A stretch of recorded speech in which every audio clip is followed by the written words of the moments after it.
आज सुबह सुबह वर्कआउट करते हुए आपका भाई ये सोच रहा था कि मैं अपने दोनों हाथों को इतने वेट के साथ मूव कैसे कर पाता हूँ। तभी उसे याद आती है आपका साइंस का chapter number 6 control and coordination.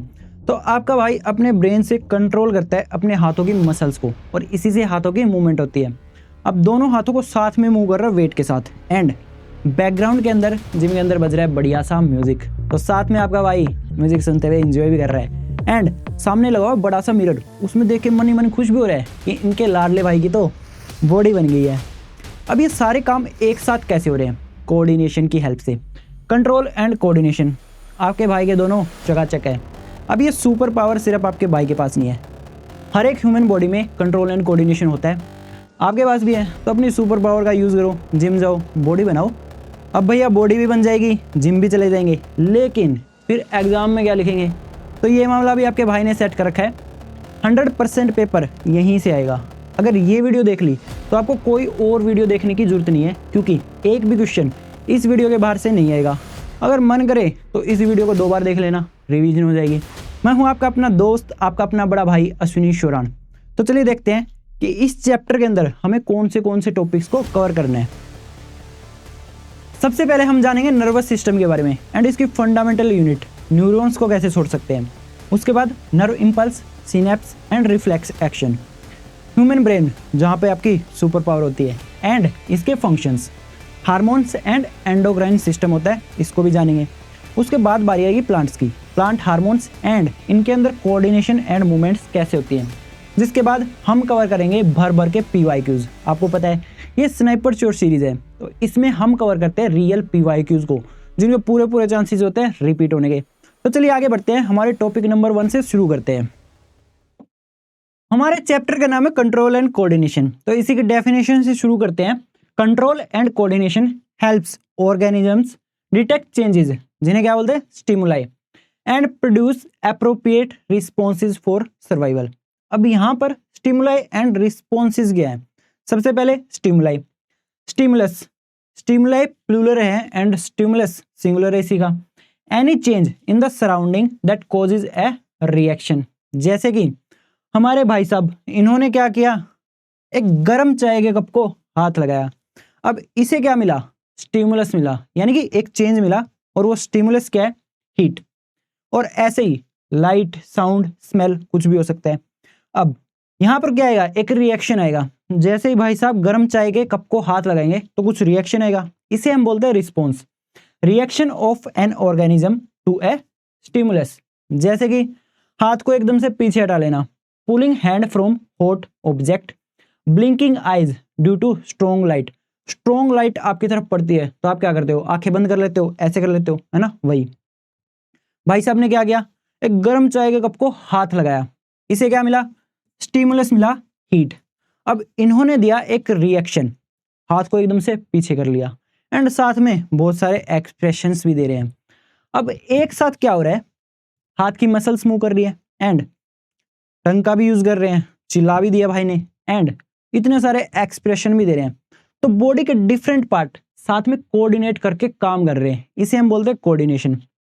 Working together of various body parts to respond to a stimulus ensures correct movement for each specific change.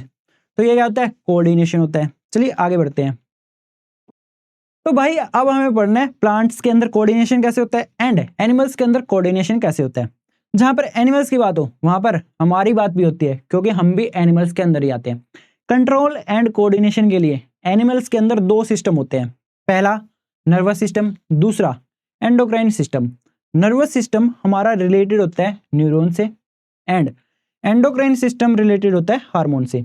जब हमारी बॉडी को किसी स्टिमुलस का रिस्पॉन्स उसी वक्त देना हो, क्विकली देना हो, तो कौन करेगा? Nervous system. Helps animals sense changes in the surroundings and respond quickly. और जो लॉन्ग टर्म वाले चेंजेस होते हैं, जैसे कि हमारी ग्रोथ, वो कौन रेगुलेट करता है? Endocrine system. Helps in slower long term responses, जैसे कि हमारी growth and reproduction and other body functions. इसके बाद प्लांट्स में कोऑर्डिनेशन कैसे होता है? 2 सिस्टम होते हैं। पहला प्लांट मूवमेंट्स, जैसे कि ग्रोथ मूवमेंट्स जो कि स्लो एंड परमानेंट हो सकती हैं, और दूसरा नेस्टिंग मूवमेंट्स जो कि फास्ट एंड टेम्परेरी हो सकती हैं। एंड प्लांट्स के अंदर भी हार्मोन्स होते हैं। हार्मोन्स क्या होते हैं? केमिकल मैसेंजर्स होते हैं that regulate growth, development and responses to stimuli. तो चलिए आगे बढ़ते हैं। पहले हम कोऑर्डिनेशन इन एनिमल्स को समझेंगे। एनिमल्स का एंडोक्राइन सिस्टम ये तो बना होता है हार्मोन से। हार्मोन्स के बारे में हम बाद में पढ़ेंगे, पहले हम देखते हैं नर्वस सिस्टम के बारे में। नर्वस सिस्टम के अंदर दो डिपार्टमेंट्स होते हैं। पहला सेंट्रल नर्वस सिस्टम यानी कि CNS। ये जो CNS है ये नर्वस सिस्टम का कंट्रोल सेंटर होता है, यानी कि सारे डिसीजंस यहीं पे लिए जाते हैं। और इन्हें लेता कौन है? दो भाई लेते हैं। पहला बड़ा भाई ब्रेन एंड दूसरा छोटा भाई स्पाइनल कॉर्ड। आपको ये लगता होगा कि सारे डिसीजंस बड़ा भाई लेता है, ऐसा नहीं होता। जो छोटा भाई है वो भी काफी इंपॉर्टेंट डिसीजंस हमारी बॉडी में लेता है, हम आगे देखेंगे। आपके हेड के अंदर आपका ब्रेन होता है। अब ब्रेन से कनेक्टेड आपकी स्पाइनल कॉर्ड होती है इस तरह से, आपकी बैक में पूरी लंबी सी एक पूंछ की तरह होती है, ठीक है। ये है आपकी बैकबोन। बैकबोन के अंदर फाइबर्स होते हैं। बैकबोन एक पाइप की तरह है जिसके अंदर बहुत सारे फाइबर्स होते हैं।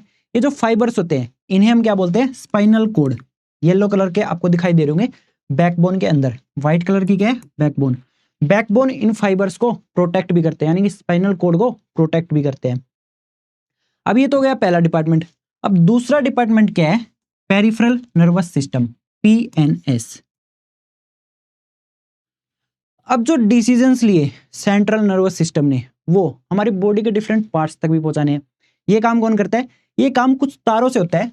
येलो कलर की आपको पूरी बॉडी के अंदर ये तार दिखाई दे रही होंगी, इन्हें हम बोलते हैं नर्व्स। अब ये दो प्रकार की होती हैं। पहली क्रैनियल नर्व्स जो हमारे ब्रेन से जुड़ी होती हैं। यहाँ पर जो ब्रेन से नर्व्स जुड़ी हुई हैं, येलो कलर की जो तारें आपकी बॉडी में, वो क्रैनियल नर्व्स। दूसरी स्पाइनल नर्व्स, नाम से ही पता लग रहा है ये किससे जुड़ी हुई है? स्पाइनल कॉर्ड से। तो पेरिफेरल नर्वस सिस्टम में दो प्रकार की नर्व्स होती है, cranial nerves and spinal nerves. यहां से क्या होता है?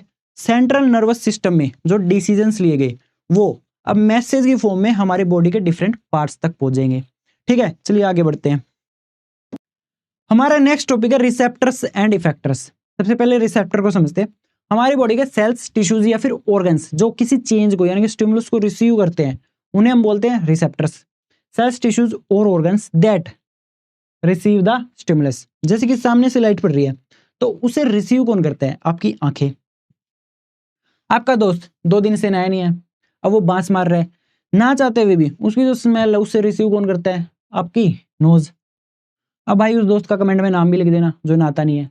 अब पड़ोस में बज रहे डीजे यानी कि म्यूजिक, अब साउंड आ रही है, साउंड को रिसीव कौन करेगा? आपके ईयर्स। अब आप सिर्फ म्यूजिक ही सुनते रहोगे, होमवर्क करोगे नहीं, पढ़ोगे नहीं, आपकी मम्मी क्या करेगी? आपको खींच के थप्पड़ मारेगी और आपकी गाल में होगा दर्द यानी कि पेन। पेन को रिसीव कौन करता है? आपकी स्किन। और मम्मी सिर्फ थप्पड़ ही नहीं खिलाती है ना, बढ़िया बढ़िया खाना भी खिलाती है। मम्मी बड़ी कमाल की चीज होती है, थप्पड़ भी खिलाती है और खाना भी खिलाती है। अब जो खाना है उसे आप टेस्ट करोगे, कैसे करोगे? टंग से। ये 5 सेंसरी रिसेप्टर्स हैं जिनके बारे में आपको पढ़ना है। जो स्किन है इसके अंदर 2 रिसेप्टर्स होते हैं, तो आप 6 बोल सकते हो। फोटो रिसेप्टर, यहाँ पर है फोटो। फोटो मतलब लाइट की बात हो रही है। स्टिमुलस है लाइट एंड सेंस ऑर्गन कौन सा है? Eyes. All factory receptors, factory, factory में क्या आती है? स्मेल, यानी कि स्टिमुलस है स्मेल एंड सेंस ऑर्गन है नोज। नेक्स्ट है गस्टेटरी रिसेप्टर, यहां पर स्टिमुलस है टेस्ट एंड सेंस ऑर्गन है हमारी टंग। नेक्स्ट है फोनो रिसेप्टर, फोन है ना, साउंड की बात हो रही है, स्टिमुलस है साउंड एंड सेंस ऑर्गन है ईयर। नेक्स्ट है थर्मो रिसेप्टर, यानी कि हीट एंड कोल्ड की बात हो रही है। स्टिमुलस है हीट एंड कोल्ड, आप किसी गर्म चीज को हाथ लगाते हो या फिर ठंडी चीज को हाथ लगाते हो तो उसे रिसीव कैसे करते हो? स्किन से। आपकी बॉडी की जो पूरी स्किन है यानी कि हेड से लेकर टो तक, हाथ पैर जो भी स्किन है उनके अंदर होते हैं थर्मो रिसेप्टर्स। और स्किन के अंदर एक और रिसेप्टर होता है नोसिसेप्टर्स, यानी कि पेन को रिसीव करते हैं। स्टिमुलस है पेन, थप्पड़ पड़ेगा जब कहां से रिसीव करोगे? स्किन से। तो यहां पर सेंस ऑर्गन है स्किन। अब यहां से क्वेश्चन आपके एग्जाम में काफी बार पूछा गया है, यानी कि बार बार रिपीट होता है, तो इस टॉपिक को अच्छे से लर्न कर लेना। चलिए आगे बढ़ते हैं। जब कोई रिसेप्टर किसी स्टिमुलस को रिसीव करता है तो उसका कुछ ना कुछ रिस्पॉन्स आता है। अब उस रिस्पॉन्स के ऊपर जो मसल्स या टिश्यूज एक्ट करती हैं, यानी कि उस रिस्पॉन्स को इफेक्ट में लेके आते हैं, उन्हें हम क्या बोलते हैं? इफेक्टर्स। मसल्स, टिश्यूज या फिर glands which act in response to a stimuli. अब एक प्रीवियस ईयर क्वेश्चन देखो, यहाँ पे एक बालक क्या कर रहा है? एक जलती हुई कैंडल को टच करने की कोशिश कर रहा है। आपको क्या बताना है? यहाँ पर स्टिमुलस क्या है, रिसेप्टर क्या है, रिस्पॉन्स क्या है एंड इफेक्टर क्या है। सबसे पहले तो जलती हुई कैंडल को देख के आप ये बता सकते हो कि यहाँ पर स्टिमुलस क्या है? हीट है। और हीट को रिसीव कौन से रिसेप्टर्स करते हैं? Thermo receptors. कहाँ पे प्रेजेंट होते हैं? हमारी स्किन में। तो इस हाथ की स्किन में जो थर्मो रिसेप्टर्स प्रेजेंट है वो क्या करेंगे? स्टिमुलस को रिसीव करेंगे। और स्टिमुलस का जो सिग्नल है वो अब कहाँ जाएगा? CNS यानी कि सेंट्रल नर्वस सिस्टम के पास। और CNS क्या बोलेगा? ए मूर्ख बालक, हाथ जलवाना है क्या? हाथ को हटा ले। यानी कि रिस्पॉन्स क्या आएगा? हाथ को पीछे ले जाने का।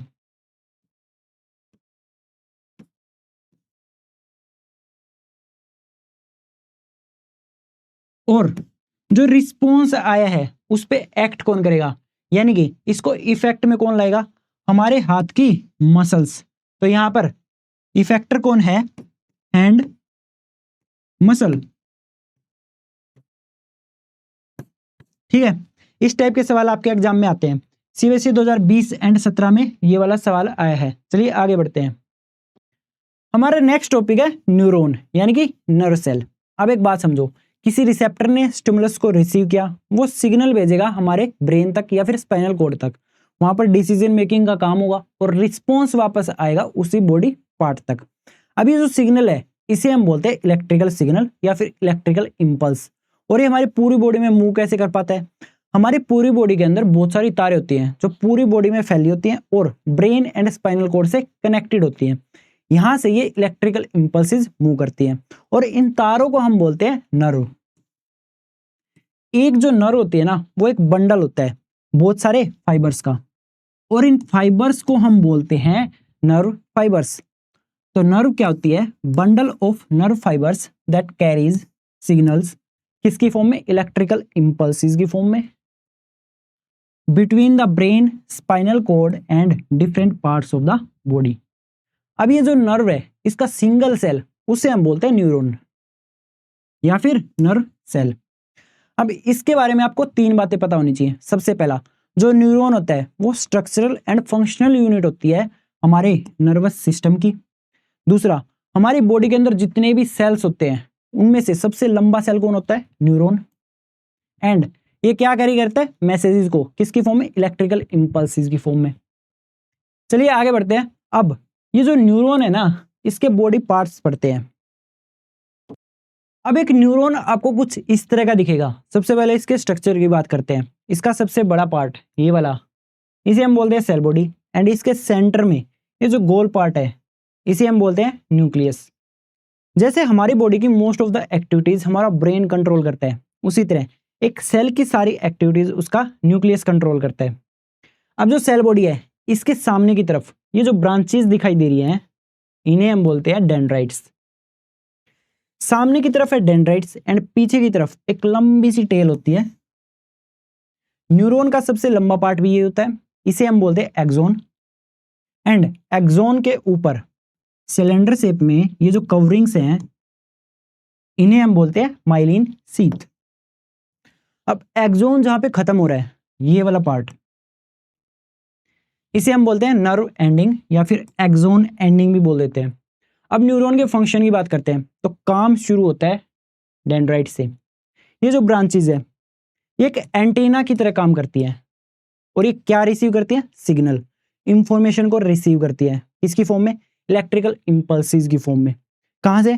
रिसेप्टर से या फिर दूसरे न्यूरॉन से। तो इनका काम क्या होता है? रिसीव इंफॉर्मेशन फ्रॉम रिसेप्टर्स और अदर न्यूरॉन्स। डेंड्राइट्स सिग्नल को रिसीव करेंगे और फिर उसे आगे भेज देंगे सेल बॉडी के पास। यहां पर जो इंफॉर्मेशन आ रही है, जो सिग्नल आ रहा है उसकी प्रोसेसिंग होगी। उसके बाद सेल बॉडी क्या करेगी? इस सिग्नल को आगे भेज देगी एक्सोन के पास और एक्सोन से होते हुए ये सिग्नल पहुंचेगा नर्व एंडिंग पे।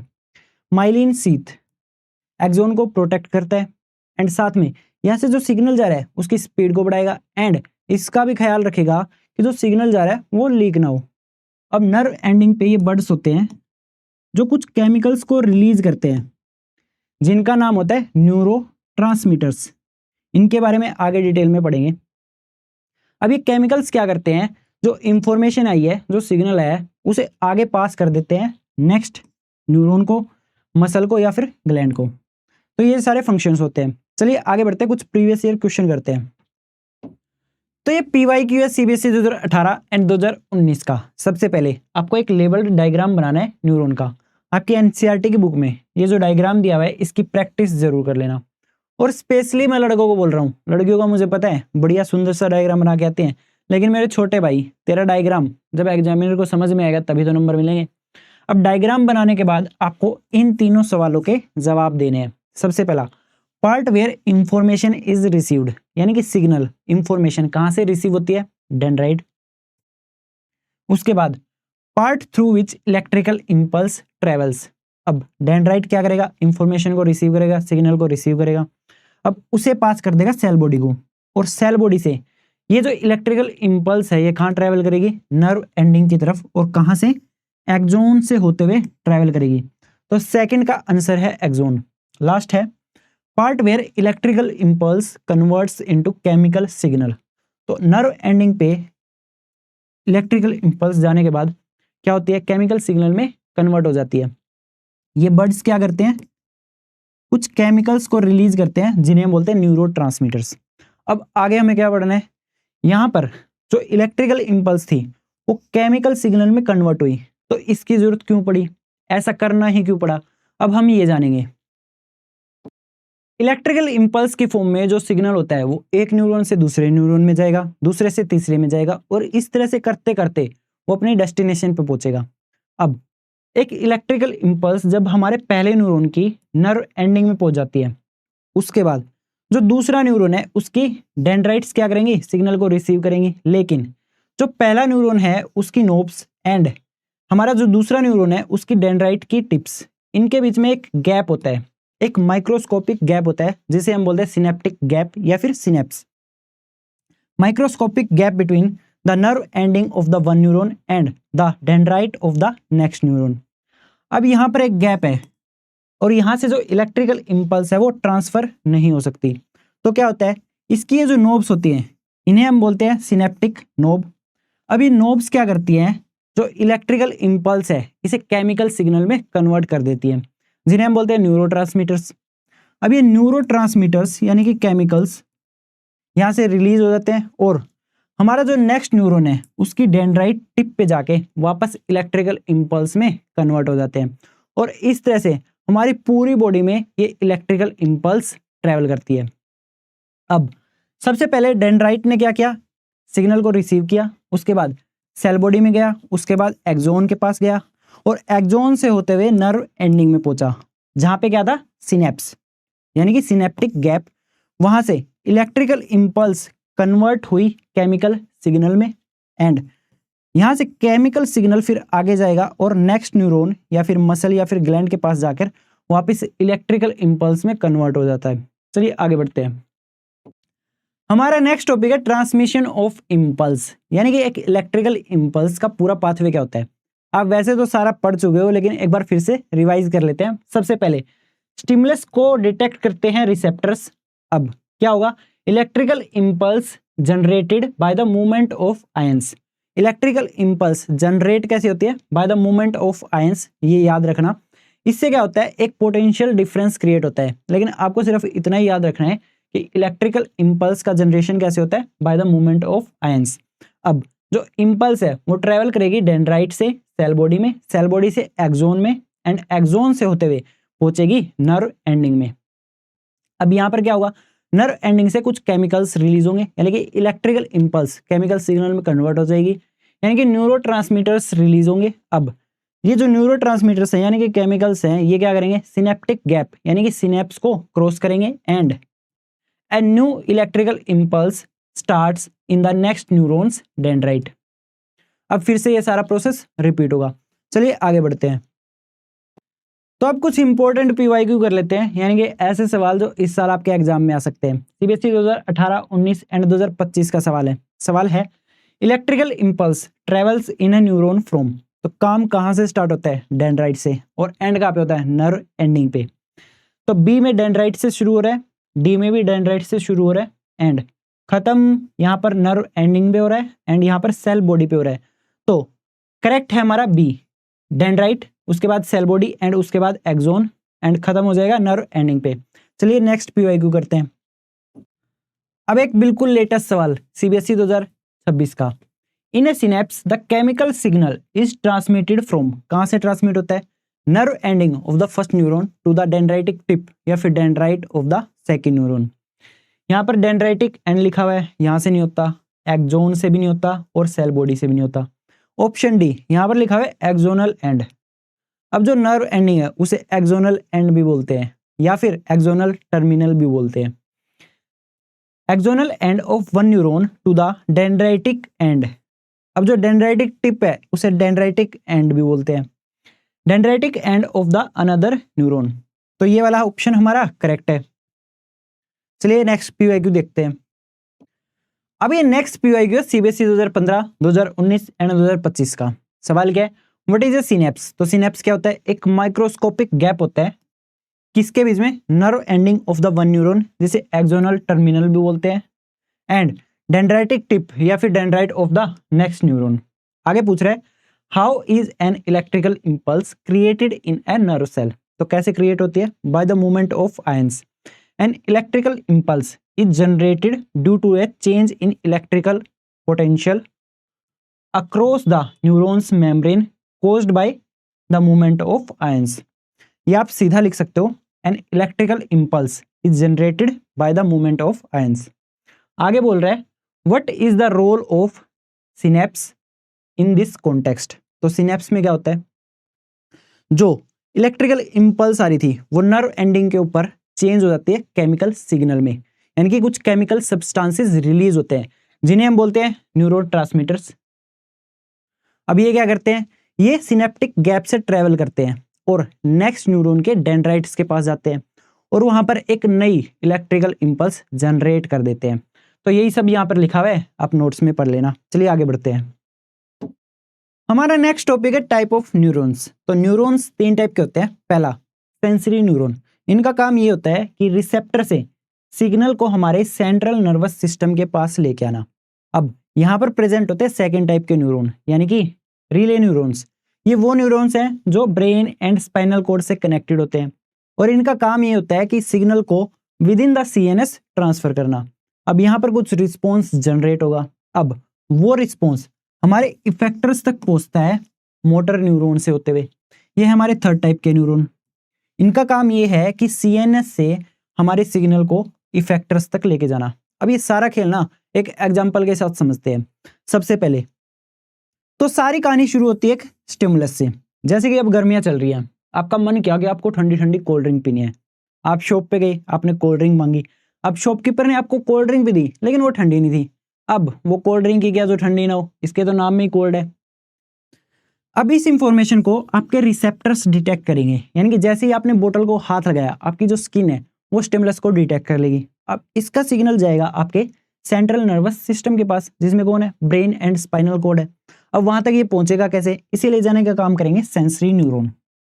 तो सेंसरी न्यूरॉन का काम ये है कि रिसेप्टर से जो इलेक्ट्रिकल इंपल्स है उसे सीएनएस तक ले जाना है। अब जो सीएनएस है यहाँ पर प्रेजेंट है रिले न्यूरॉन, हमारे सेकेंड टाइप के न्यूरॉन। अब ये क्या करेंगे? जो सेंसरी न्यूरॉन है उससे इस सिग्नल को लेंगे और विद इन द सीएनएस इसे ट्रांसफर करने का काम करेंगे रिले न्यूरॉन। अब कुछ रिस्पॉन्स जनरेट होगा कि भाई हमें तो ठंडी बोतल चाहिए थी, ये वापस करनी है। अब ये जो रिस्पॉन्स है वो रिले न्यूरॉन क्या करेंगे? ट्रांसफर कर देंगे मोटर न्यूरॉन्स को, जो हमारे थर्ड टाइप के न्यूरॉन है। अब मोटर न्यूरॉन क्या करेंगे? इस इंपल्स को लेके जाएंगे इफेक्टर्स के पास, यानी कि हमारे हाथ की मसल के पास, कि भाई बोतल को वापस रखो, वापस करनी है। अब इंपल्स चलेगी हमारे इफेक्टर्स के पास, किसकी हेल्प से? मोटर न्यूरॉन्स की हेल्प से।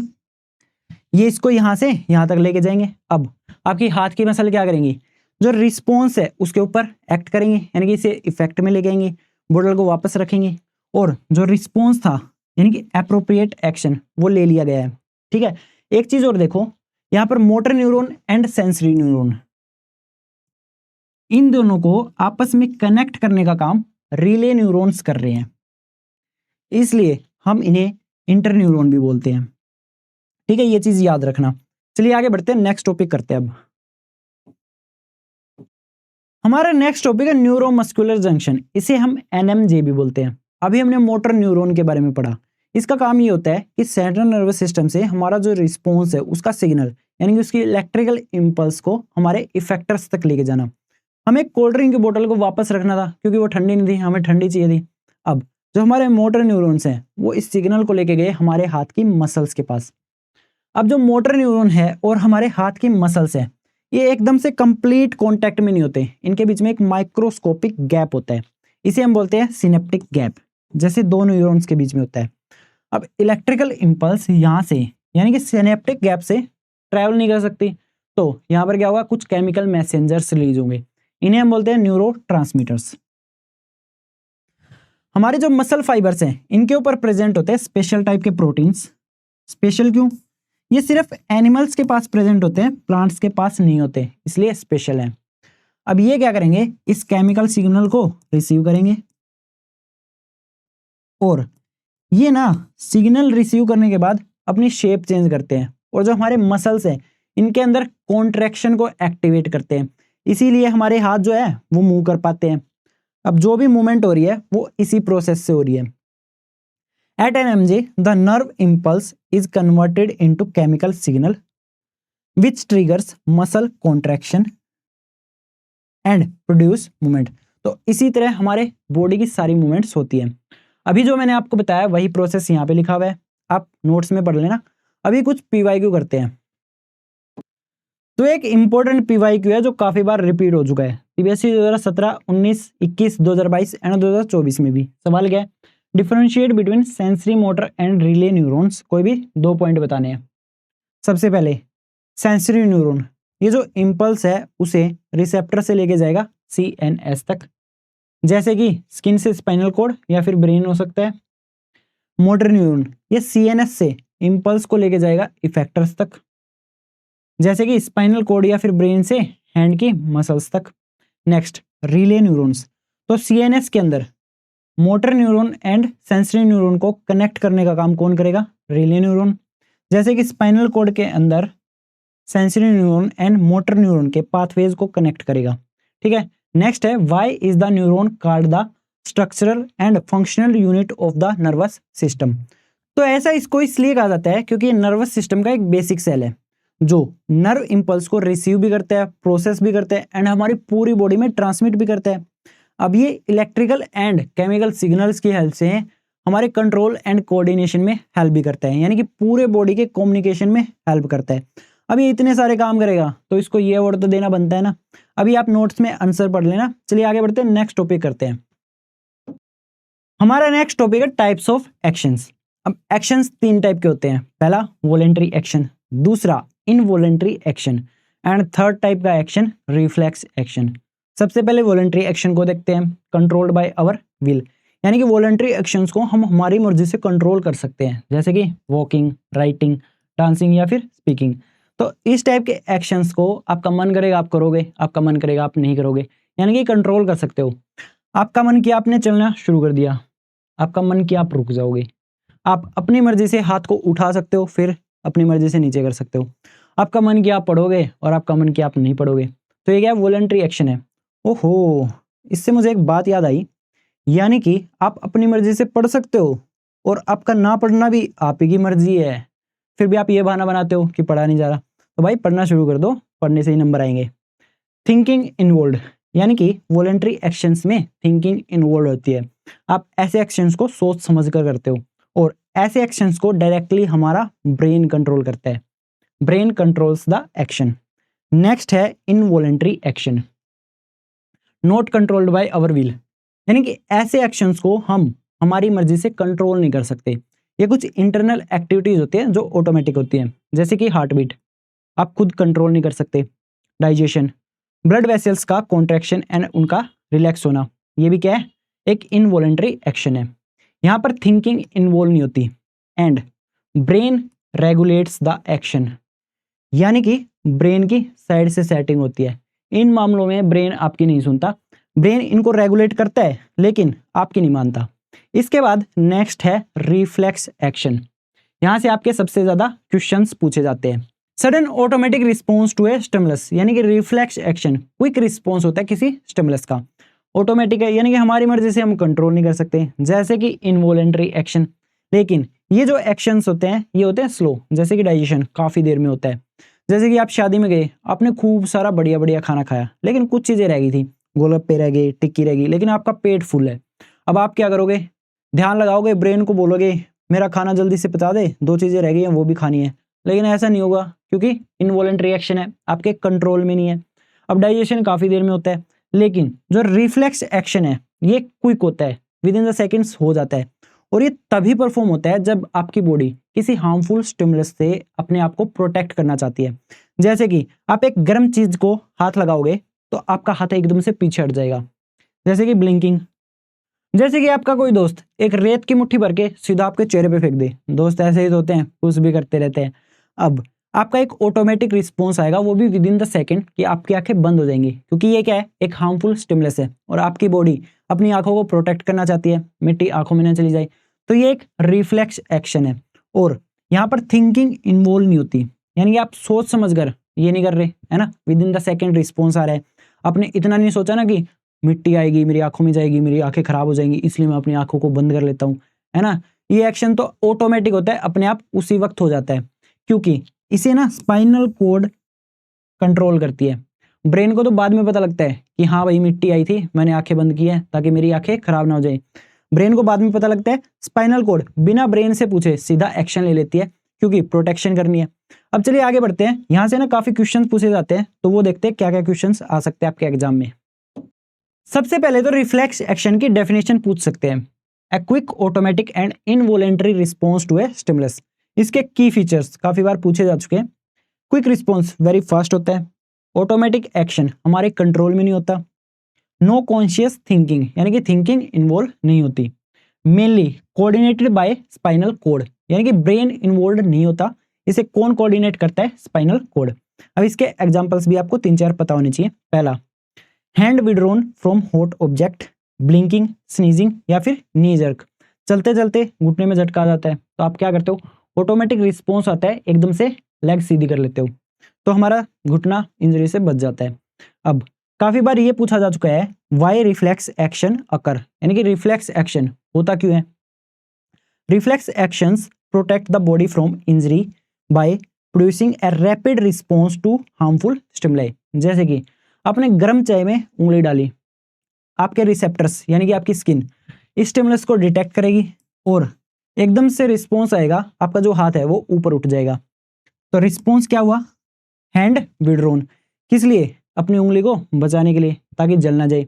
चलिए आगे बढ़ते हैं, हमारा नेक्स्ट टॉपिक है रिफ्लेक्स आर्क। भैया अब ये कौन सी बला है, एक रिफ्लेक्स एक्शन के दौरान एक नर्व इंपल्स यानी कि एक सिग्नल जिस पाथ को फॉलो करता है उसे ही हम बोलते हैं रिफ्लेक्स आर्क। हमारा वही पुराना एग्जांपल ले लेते हैं, गर्म चाय वाला। एक बच्चा इसमें अपनी उंगली डाल रहा है और चाय बहुत ज्यादा गर्म है, यहाँ पर स्टिमुलस क्या है, हीट है। अब इस स्टिमुलस को रिसीव कौन करेगा, रिसेप्टर। यहाँ पर रिसेप्टर कौन है, हमारे हाथ की स्किन। यहाँ पर सिग्नल जनरेट हुआ, अब ये सिग्नल जाएगा हमारी स्पाइनल कॉर्ड के पास, क्योंकि रिफ्लेक्स एक्शन को कौन कंट्रोल करता है, स्पाइनल कॉर्ड। वहां तक पहुंचेगा कैसे, सेंसरी न्यूरॉन लेके जाएंगे, इनका काम होता है रिसेप्टर से सिग्नल को हमारे सीएनएस तक पहुंचाना, जिसमें कौन होता है, स्पाइनल कॉर्ड भी होती है और ब्रेन भी होता है। इस मामले में हमें पहुंचाना है स्पाइनल कॉर्ड के पास। स्पाइनल कॉर्ड से कनेक्टेड होते हैं रिले न्यूरॉन्स, ये इस सिग्नल को रिसीव करेंगे और स्पाइनल कॉर्ड बिना ब्रेन को बताए एक रिस्पॉन्स जनरेट कर देगी, क्योंकि जल्दी है, हाथ जल जाएगा। ब्रेन को बताएंगे, फिर वो सोचेगा, फिर वो एक्शन लेगा, इतने में तो हाथ जल ही जाएगा, इसलिए एक क्विक रिस्पॉन्स आता है स्पाइनल कॉर्ड से। अब रिले न्यूरॉन इस रिस्पॉन्स को मोटर न्यूरॉन्स को ट्रांसफर कर देंगे। मोटर न्यूरॉन्स का काम ये होता है कि हमारे सीएनएस से रिस्पॉन्स को लेके जाना इफेक्टर्स तक। इस मामले में इफेक्टर्स है हमारे हाथ की मसल्स,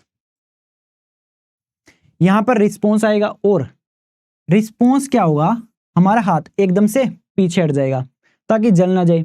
अब अभी जो मैंने आपको बताया उसका सारा ये फ्लो चार्ट है, नोट्स में पढ़ लेना। चलिए आगे बढ़ते हैं। अब ये दो क्वेश्चंस आपसे एग्जाम में बहुत ही ज्यादा पूछे जाते हैं। पहला, इंपॉर्टेंस ऑफ रिफ्लेक्स एक्शन। ये सारे वही पॉइंट्स हैं जो अभी तक हम पढ़ चुके हैं, तो आप नोट्स में पढ़ लेना। सेकंड है, why are reflex arcs more efficient for quick responses. तो पहला, यहाँ पर ब्रेन की जो कॉम्प्लेक्स प्रोसेसिंग होती है उसे स्किप कर दिया जाता है, क्योंकि इसे कोऑर्डिनेट कौन करता है? हमारी स्पाइनल कॉर्ड। और इसकी वजह से जो रिस्पॉन्स टाइम है वो बहुत ही ज्यादा कम हो जाता है। तो चलिए आगे बढ़ते हैं, अब कुछ पीवाईक्यू करते हैं। अब ये रहा एक बिल्कुल लेटेस्ट पीवाईक्यू, सीबीएसई 2026 यानी कि इसी साल आया है। सीबीएसई 2022, 21 एंड 2018 में भी रिपीट हुआ है। हमें एक डायग्राम दिया गया रिफ्लेक्स आर्क का, हमें इसमें पी क्यू आर एस बताना है कि क्या है। सबसे पहले पी हमारे हाथ की स्किन यानी कि रिसेप्टर है। उसके बाद क्यू क्या कर रहा है? सिग्नल को रिसेप्टर से लेके जा रहा है हमारी स्पाइनल कॉर्ड तक, तो ये क्या है? Sensory neuron. आर क्या है? हमारी स्पाइनल कॉर्ड है। यहाँ पर एस है हमारे हाथ की मसल यानी कि इफेक्टर, जो इस रिस्पॉन्स को इफेक्ट में लेके आएगी यानी कि एक्ट करेगी इसके ऊपर। चलिए आगे बढ़ते हैं, नेक्स्ट पीवाईक्यू देखते हैं। ये क्वेश्चन है सीबीएसई 2023, 2019 एंड 2021 का। सवाल क्या है? Which of the following correctly represents the path of A reflex arc. तो सबसे पहले कहानी कहां से शुरू होती है? रिसेप्टर से। तो इन तीनों में है रिसेप्टर, यानी कि ए हमारा नहीं होगा। नेक्स्ट सेंसरी न्यूरॉन होता है, यहां पर है सेंसरी न्यूरॉन, यहां पर भी है सेंसरी न्यूरॉन, यहां पर है ब्रेन, ब्रेन का तो काम ही नहीं होता, तो ये भी हमारा ऑप्शन नहीं होगा। नेक्स्ट है स्पाइनल कॉर्ड, यहां पर स्पाइनल कॉर्ड है, यहां पर ब्रेन है, ब्रेन का तो काम ही नहीं होता, तो ये ऑप्शन भी नहीं होगा, यानी कि हमारा ऑप्शन सी करेक्ट है। अब स्पाइनल कॉर्ड के बाद मोटर न्यूरॉन एंड उसके बाद इफेक्टर। चलिए आगे बढ़ते हैं। ये पीवाईक्यू है सीबीएसई 2024 का। How have reflex arcs evolved in animals. Animals के अंदर इवोल्व कैसे हुई? Why are they important? तो इवोल्व क्यों हुई? एनिमल्स को हार्मफुल स्टिमुलाई से बचाने के लिए, ताकि क्विक रिस्पॉन्स जनरेट हो सके। Reflex arcs have evolved in animals to provide rapid and automatic responses to harmful और sudden stimuli. They help animals to react quickly without waiting for the brain to process the information. यानी कि survival advantage इनको मिल सके। अब इसकी importance क्या होती है? वही सब पॉइंट्स हैं जो हम पढ़ चुके हैं। पहला तो कोऑर्डिनेटेड बाय स्पाइनल कॉर्ड, जिससे क्या होता है? ब्रेन को बाईपास कर दिया जाता है। And faster and more efficient responses मिलते हैं। इससे क्या होता है? सर्वाइवल एडवांटेजेस मिलते हैं एनिमल्स को। अब कंक्लूजन क्या है? Reflex arcs are important because they ensure quick, automatic and protective responses, increasing the chances of survival. चलिए आगे बढ़ते हैं, नेक्स्ट क्वेश्चन करते हैं। नोट्स में ये क्वेश्चन जरूर पढ़ लेना, आंसर भी पढ़ लेना अच्छे से। अब ये वाला सवाल है सीबीएसई 2026 यानी कि इसी साल का, एंड 2024 में भी एक इसी टाइप का सवाल आपके एग्जाम में आ चुका है। Sunil unconsciously touch the hot iron rod. अब जानबूझ के तो ऐसा काम कौन नहीं करता है। And immediately withdrew his hand. Define this action, show it's pathway. Action कौन सा होगा? रिफ्लेक्स एक्शन आएगा, क्योंकि हार्मफुल स्टिमुलाई है, रिफ्लेक्स एक्शन आएगा। इसकी डेफिनेशन लिख देंगे एंड इसका पाथवे कौन सा होता है? रिफ्लेक्स आर्क, तो वो भी लिख देना। रिसेप्टर, उसके बाद सेंसरी न्यूरॉन, फिर spinal cord, motor neuron and effector, उसके बाद रिस्पॉन्स। नेक्स्ट है, what is the correct sequence of events in this action.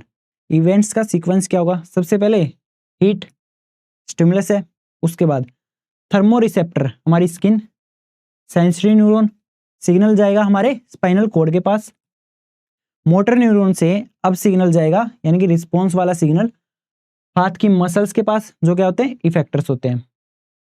And हाथ हमारा पीछे हट जाएगा यानी कि रिस्पॉन्स आएगा।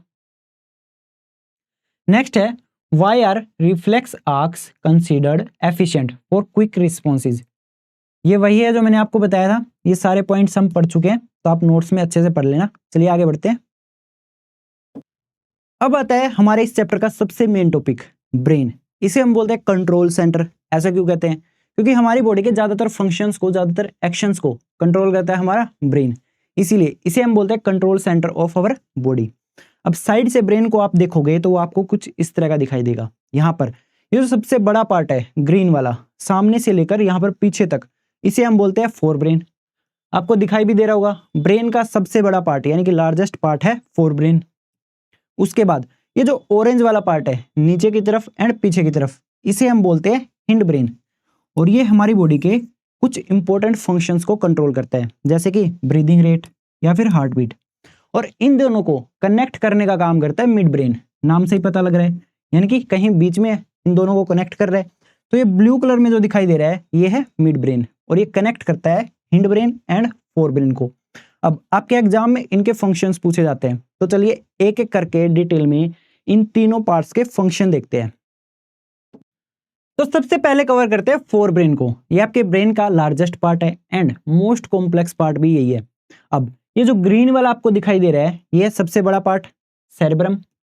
उसके बाद फोर ब्रेन के दो छोटे पार्ट और होते हैं। अब आप ये बोलोगे भैया ये कहाँ से आए, आपने तो बोला था ये बड़ा वाला पार्ट होता है, यही फोर ब्रेन होता है। मैंने आपको बताया ना मोस्ट कॉम्प्लेक्स पार्ट है, तो आप इसको मोटा मोटा लेके चलो।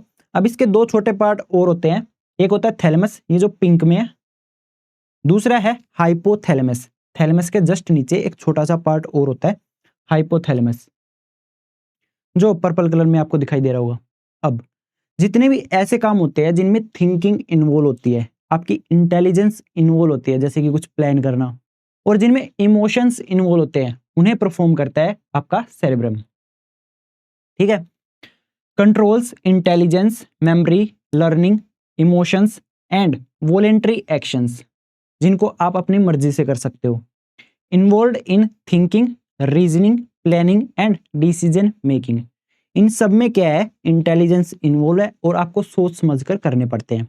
उसके बाद thalamus acts as a relay station. ये जितने भी सेंसरी सिग्नल्स होते हैं उनको डायरेक्ट करता है हमारे सेरेब्रम तक।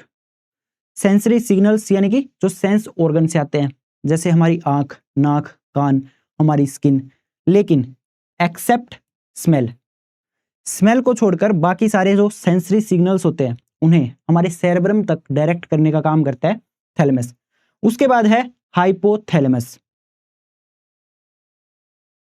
रेगुलेट्स हंगर, आपकी भूख, थ्रस्ट आपकी प्यास, स्लीप या फिर आपकी जो स्लीप साइकिल होती है, स्लीप पैटर्न होता है उसे, बॉडी टेम्परेचर एंड इमोशंस में भी कुछ पार्ट ये प्ले करता है। इमोशंस को मेनली कंट्रोल करता है हमारा सेरेब्रम, लेकिन उसके अंदर कुछ चीजों को ट्रिगर करता है, जैसे कि आपको डर लग रहा है, अब जो इमोशन है उसे कर रहा है सेरेब्रम, एंड जब डर लग रहा है उस दौरान आपकी हार्ट बीट बढ़ रही है, उसे ट्रिगर कौन कर रहा है, आपका हाइपोथैलेमस। तो कुछ चीजों में ये इमोशंस को ट्रिगर करता है। नेक्स्ट है कंट्रोल्स द पिट्यूटरी ग्लैंड। इसे हम एंडोक्राइन सिस्टम में पढ़ने वाले हैं। पिट्यूटरी ग्लैंड, ग्लैंड्स क्या करती हैं, हार्मोन्स को सेक्रेट करती है। अब हाइपोथैलेमस का इसमें भी थोड़ा सा रोल होता है पिट्यूटरी ग्लैंड को कंट्रोल करने में। चलिए आगे बढ़ते हैं, अब नेक्स्ट पार्ट देखते हैं। फोर ब्रेन के बाद अब आता है midbrain. Fore brain and hind brain, इन दोनों के बीच में एक छोटा सा पार्ट होता है ये वाला, इसे हम बोलते हैं मिड ब्रेन। अब जितना ये छोटा है उतने ही कम इसके काम है। इन दोनों के बीच में पहला फंक्शन यही है कि इन दोनों को आपस में कनेक्ट करने का काम करता है, यानी कि fore brain and hind brain के बीच में ब्रिज का काम करेगा। Acts as a bridge that relays signals between the fore brain and hind brain, यानी कि इन दोनों के बीच में सिग्नल्स का जो भी आदान प्रदान होगा वो कहां से होगा, मिड ब्रेन से। कंट्रोल सर्टेन इनवॉलेंटरी एक्शंस, तो कुछ इनवॉलेंटरी एक्शंस को भी कंट्रोल करता है। Involve in automatic responses and reflexes required for survival. Mainly जो रिफ्लेक्सेस होते हैं, रिफ्लेक्स एक्शन होता है, उसे कौन कंट्रोल करता है, हमारी स्पाइनल कॉर्ड, लेकिन उसमें कुछ हेल्प ये भी करता है। मेनली जहां पर मूवमेंट होती है आईज की, हेड की या फिर नेक की, response to visual and auditory stimuli by controlling the movements of eyes, head and neck. जैसे कि आप खतरे से बेखौफ रास्ते पे जा रहे हो, पीछे से आपका खतरा आ गया, आपका जिगरी दोस्त बाइक लेके आया, बिल्कुल आपके पीछे आके एकदम से हॉर्न बजा दिया, तो आपकी मूवमेंट क्या होगी, गर्दन की मूवमेंट होगी, हेड की मूवमेंट होगी एंड आपके आईज की मूवमेंट एकदम से ही आएगी। अब ये जो रिफ्लेक्स एक्शन था आपकी नेक का, आपके हेड का एंड आपकी आईज का। ये आता है मिड ब्रेन से।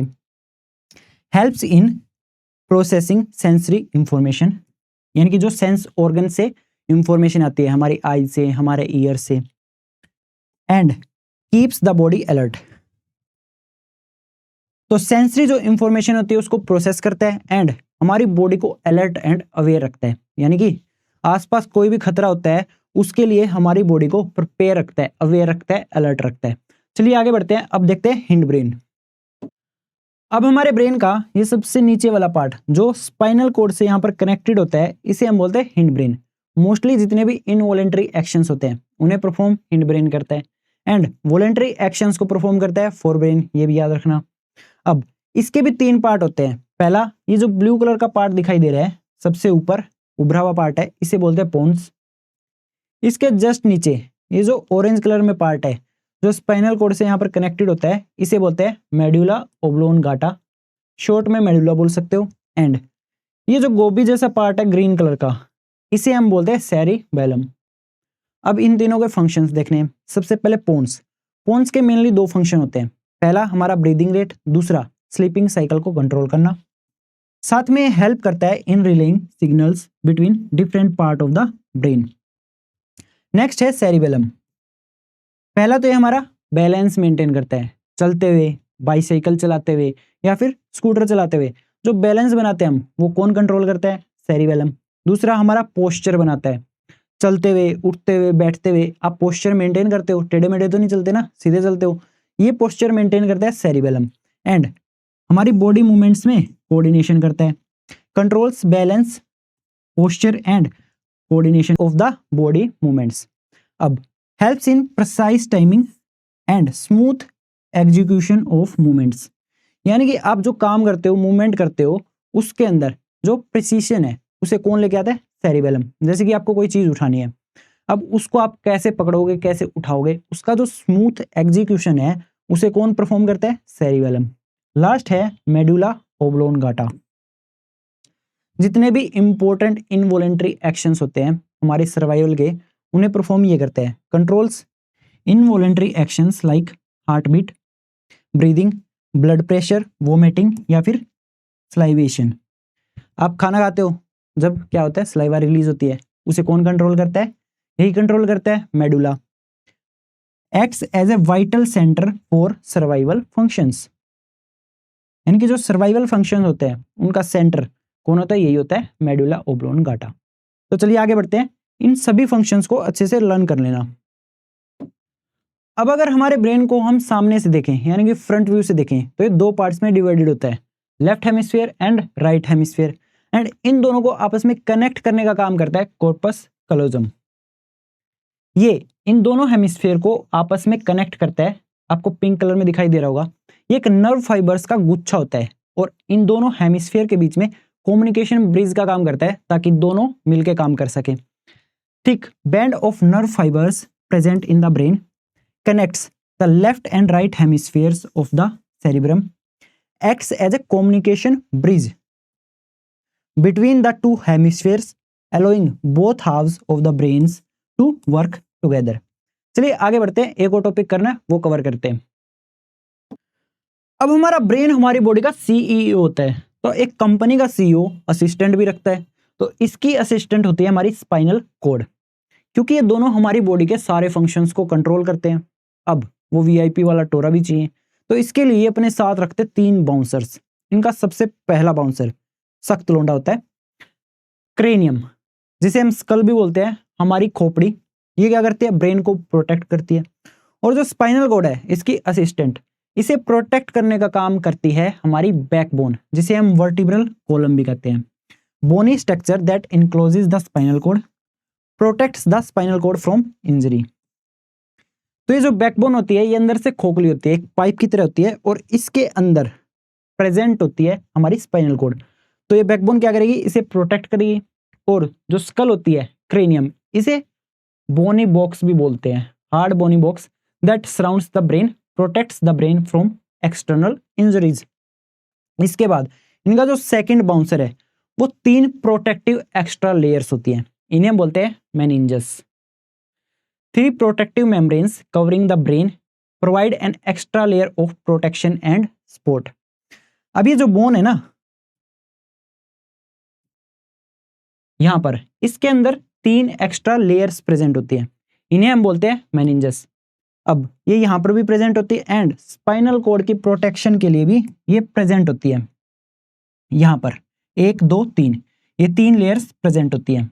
इसके बाद इनका लास्ट बाउंसर CSF, जैसे हमारे CSF के जवान होते हैं तगड़े, सेरिब्रो स्पाइनल फ्लूइड, इसे हम बोलते हैं CSF। ये क्या होता है? एक फ्लूइड होता है। तो ये क्या करता है? शॉक एब्जॉर्ब करता है, जर्क्स को एब्जॉर्ब करता है, वाइब्रेशंस को एब्जॉर्ब करने का काम करता है एंड हमारा जो ब्रेन है एंड स्पाइनल कॉर्ड है इनको प्रोटेक्ट करेगा। Fluid present between the meninges and the brain acts as a shock absorber by absorbing sudden shocks and jerks, यानी कि झटके, prevents damage to the delicate brain tissues. अब ये जो CSF है, CSF का जवान इधर भी प्रेजेंट होता है, सेरिब्रो स्पाइनल फ्लूइड, इधर भी इसके सेम फंक्शंस होते हैं, शॉक्स को एब्जॉर्ब करेगा, वाइब्रेशंस को एब्जॉर्ब करेगा एंड हमारी स्पाइनल कॉर्ड के टिश्यूज को प्रोटेक्ट करेगा। चलिए अब आगे बढ़ते हैं, कुछ प्रीवियस ईयर क्वेश्चंस कर लेते हैं। तो हमारे इस टॉपिक का पहला PYQ CBSE 2020, 23, 24 और 2025 में भी रिपीट हुआ है। सवाल, which part of the human brain is responsible for the following functions.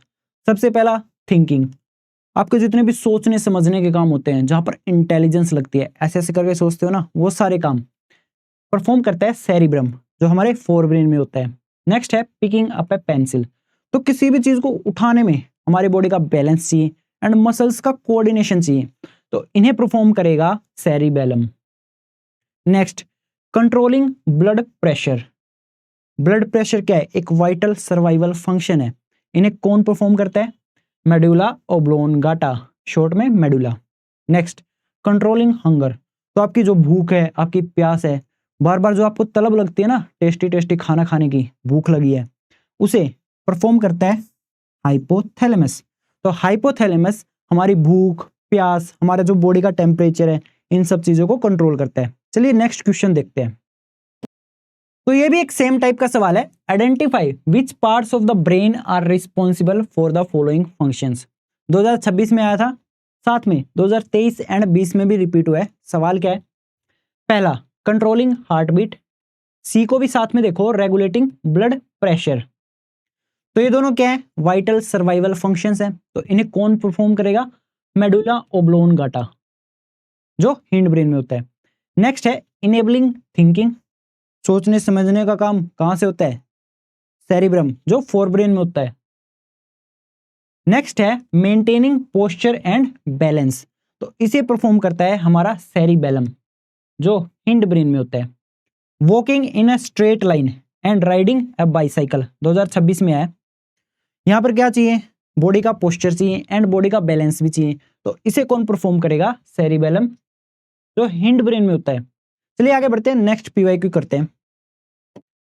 तो ये वाला प्रीवियस ईयर क्वेश्चन है CBSE 2026 का, यानी कि इसी साल आया था, बिल्कुल लेटेस्ट है। Following are the statements about the different parts of the brain, select the correct statements, यानी कि एक से ज्यादा स्टेटमेंट भी करेक्ट हो सकती है। पहला, the thinking part of the brain is fore brain, बिल्कुल सही बात है, आपके सोचने समझने के सारे काम फोर ब्रेन करता है। Centres for smell, hearing, memory and sight are located in fore brain, ये वाला पॉइंट अभी तक हमने कवर नहीं किया था। जो भी सेंसरी इंफॉर्मेशन होती है, जैसे कि स्मेल, हियरिंग या फिर साइट, इन्हें रिसीव करने का, फिर प्रोसेस करने का या फिर मेमोरी में सेव करने का काम भी कौन करता है? हमारा फोर ब्रेन करता है, तो ये चीज याद रखना, तो ये करेक्ट है।